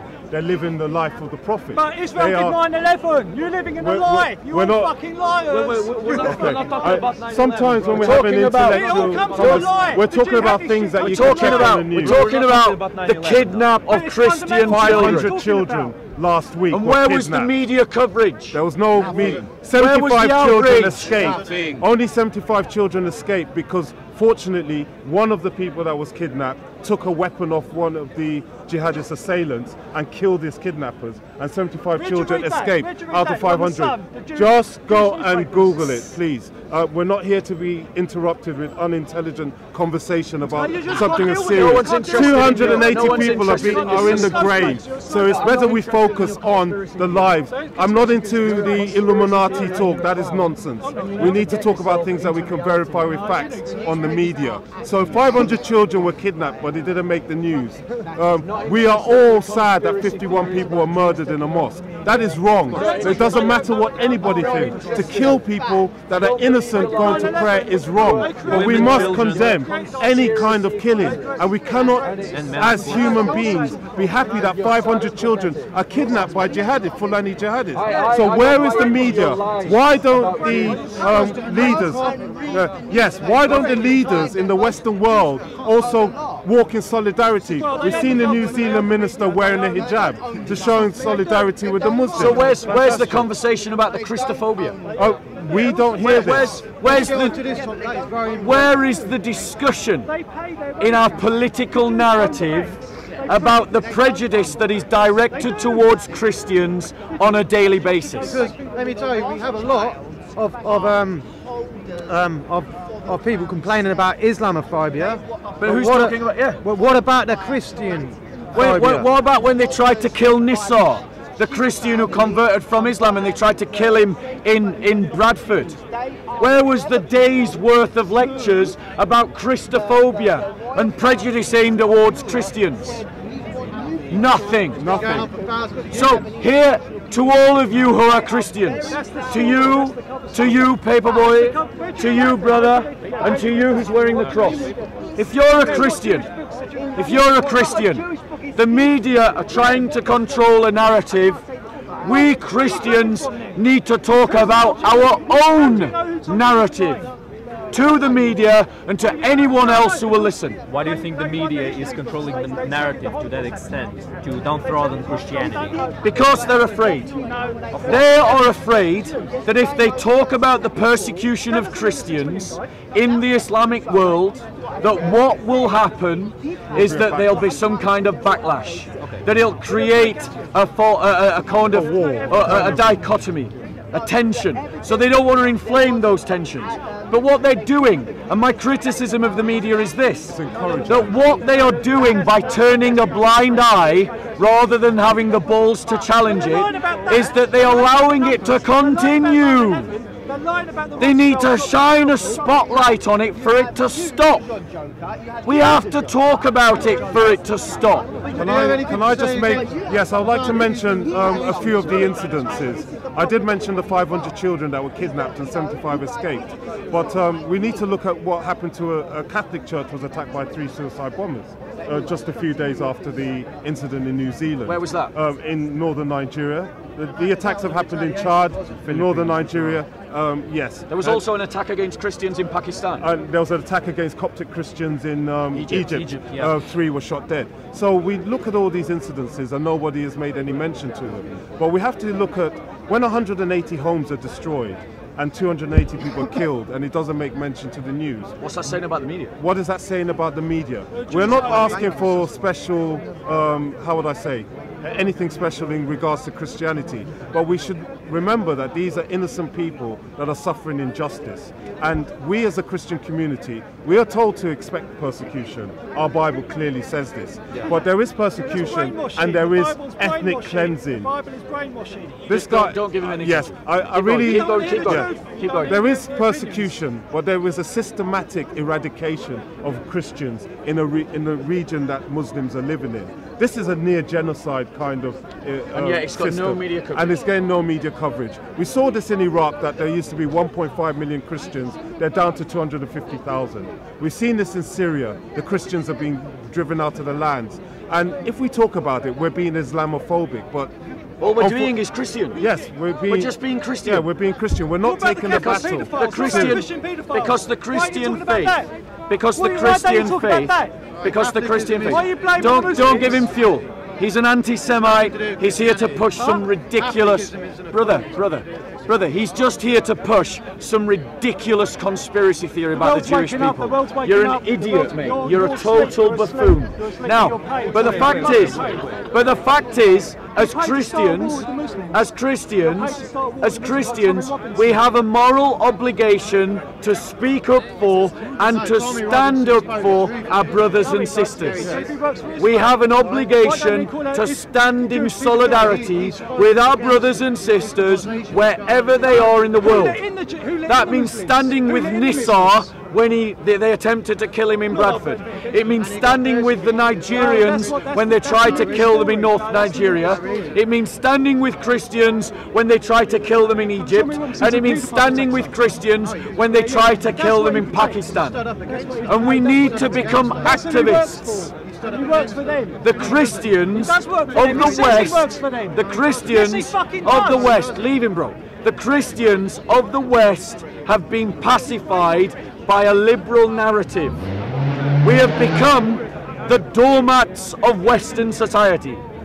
We need to become activists, because if we don't become activists, we have failed in our discipleship. Being a disciple means becoming an activist. And if we don't become activists, then the vacuum created by liberal secularism will be filled by something other than the church. Bob, can I just address something? You talked about liberal secularism. Now, we've just seen this guy talking a lot of unnecessary He's deranged, mate. No, he is deranged, but he's part of the problem now, that we live in a society that people voice an opinion and they have not looked at there are people being killed, there are Christians being persecuted. Not once in the statement has Bob said, oh, let's retaliate or anything. Thank you. He has not try to encourage any anger or hate. We're not. No one here has said anything against Islam, the Muslims. That is not our point. We are saying that we should look at this injustice and see how we can bring it to an end. Yes, that is all we're asking for. So if it takes community leaders or politicians to talk with the leaders in the Islamic world to curtail the movement of these groups that are causing this violence, they can be spoken with. Yeah. They have a spokesperson somewhere that can be reached. But the thing is, like what happened with ISIS. Like what happened with ISIS. The ISIS is an example where you couldn't negotiate because the person that would sit across from the table with you would have no rational demand. Their demand would be total submission. And the West intervened. So where it is necessary to stop groups like Boko Haram, then we should, as Christians, call for intervention that is sufficient to stop the problem. Can I support your statement on the intervention? If you look at the Global Terrorism Index, Boko Haram are actually considered the #1 biggest terrorist organization. And the Fulani militants are #4 in the Global Terrorism Index. So if they are actually more dangerous than ISIS, how come the West does not intervene to get rid of Boko Haram as well? Why is it they intervene? I'll tell you why. Because we remember when ISIS cleared out Mosul of all of its Christians, the West did nothing. Now, the West intervened when it was made clear that the Islamists were going to wipe out the Yazidis. And that's good. I applaud that. I'm happy they did. But what that tells me is that the Christians of Mosul were not worth intervening for. So the Yazidis are worth intervening for, but the Christians aren't. Christians, stop looking to the liberal secular state as if it's going to come to your aid. It's not. Christians, you have to become activists and stand up for your own community. You have to be activists and you have to make the liberals listen, because they will never talk about what's happening in Nigeria, Egypt, Pakistan, Syria, Iraq, Chad, South Sudan, North Sudan, Philippines, Iran, Tunisia, Morocco, Indonesia, Algeria, Pakistan, Algeria. They're not going to talk about it. They're not going to talk about Christians being persecuted in Palestine. We have to break the media narrative, and that starts by freeing your own mind first, as many of us here in the park have. You who are watching need to free your mind and realize that the liberal media are saying look into this box and ignore everything else that's happening around you. And what do you think the church leaders, can they play a part? I honestly despair when I think about the bishops. The bishops are useless. And the reason why the bishops are useless is because they don't have any political narrative that is rooted in a Christian identity. So when they try to think about politics, they think about it through a socialist prism, or a liberal prism, or a liberal progressive prism, or a green political prism. They don't have a political narrative that is rooted in solidarity of Christians with Christians. And until they have such a political narrative, they will continue to be as useless as a chocolate fireguard. Excuse me, should you not be honest when you say something to the camera? I am. No, you're not.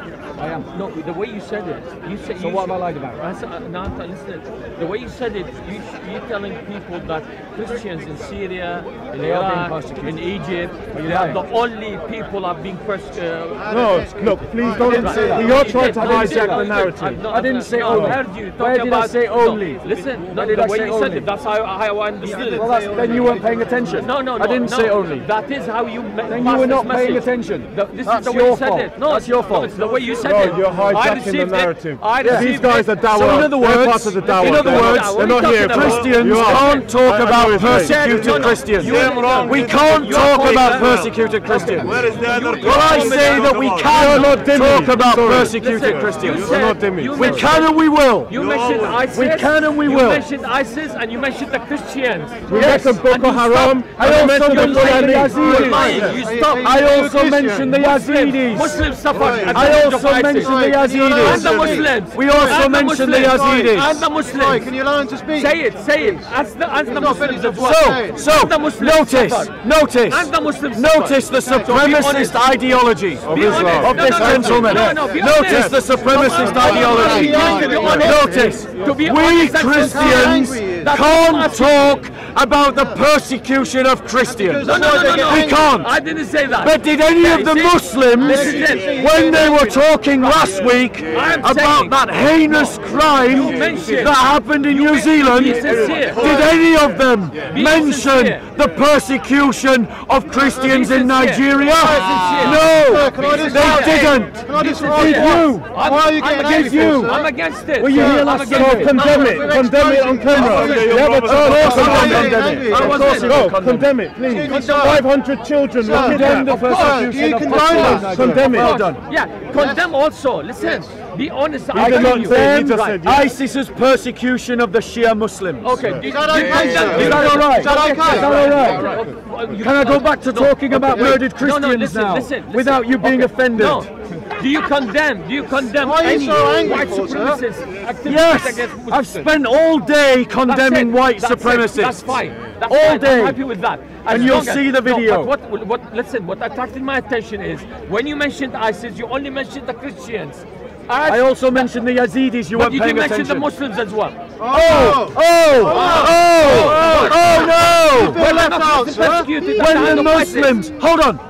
Were there not Muslims at the hand of ISIS? Answer me. Were you preaching this when the media ignored the death of 120 Christians in Nigeria on the same day and only talked about what happened in New Zealand? Look, the media, I'm against the media. The media is doing bad job. And what about this brother says that it's a hoax that Christians were killed in Nigeria. Fantasies! Why are you changing the subject? I gotta go. I know. I'm talking about the same subject. You're trying to impose into this conversation. No, because the way you said this, I'm gonna go. If you're, go on, Uncle. I'll let you have the last say. If you're in support of humanity in general, yes, and you're against any oppression, any injustice done to innocent people, you should mention them all. Yes, that's what we've done. Right. Tell the media that. Perfect. That's what we. Thank you. Exactly what I'm talking about. I'm talking to you. You're not the media. Are you the media? Okay, thank you, please. Thank you, Uncle. We're going to go back to our conversation now. So you have the last point because I really am trying to leave. I did finish off with saying the church leaders have failed. So what we need, I would say, is that the Christian community has to somehow come up with a plan, just like what happened with the condemnation of this ethno-nationalist murdering those Muslims. We need somehow someone that can interact with the Islamic world and get them to say and condemn the atrocities being done in the name of Islam. Because unless those atrocities are addressed by the Islamic community, the Christians in northern Nigeria, Chad, Cameroon and Egypt will consistently pay the price. I would say actually that even before that something else needs to change. Please tell me. The culture of the church needs to change. The culture of every Christian fellowship across the world needs to change. Because we are divided by our denomination, we are too inward looking, we don't see how our faith interacts in politics, and we don't have a narrative of solidarity with our brothers and sisters who are being persecuted. That's true. And that culture needs to change. We need to stand up. And we need to become activists in society. Absolutely. Look at how, for instance, instead of turning a blind eye to everything. Amen. Look at how, for instance, the groups that have protested about Palestine have managed to dominate the media agenda. We Christians need to start getting out on the streets. We Christians need to start asking the question in every public forum, why are the liberals quiet about Christophobia? We need to be writing letters. We need to be talking to our neighbours. We need to be talking to our work colleagues. We need to be talking about the suffering of our own people and inviting people to join with us in standing against it. We need to stop believing that the response to every problem is just to sit in the church and pray. Yes, pray, but do more than pray. Christians are losing in the West, and we are losing in the West because we follow an effeminized, a doormat kind of Christianity, because our bishops are doormats and our bishops are effeminized. What we need is to rediscover activism and use our imaginations and organize our networks so that we can meet the needs of our own community, and so that we can stand in solidarity with our brothers and sisters. We need to change the culture of the church. It's not about having some grand plan. It's about having a new way of thinking what it means to be a disciple of Christ. And that is about being an activist, to stand up for the cause of the church. I'll give you one example and then I'm really going to go. There was a Christian brother, I think it was up in Sheffield. He got kicked out of his university because he made a Facebook comment, and his career was ruined. Now, Christians, like Christian Concern for Our Nation, supported the brother. And I'm sure there were many individual Christians that supported him. But why did the entire Christian community of Sheffield not protest day after day after day at that Sheffield University because of its prejudice against that brother? I'll tell you why. It's because Christians have forgotten how to stand up for themselves. And we need to rediscover what it means to be more than a conqueror. Can I just make mention to one thing Bob said, standing up for ourselves. He did not call to violence. Thank you. This is not Christian way. We will always obviously pray and hope that the Lord inspires anything we do, and we give him the glory for it.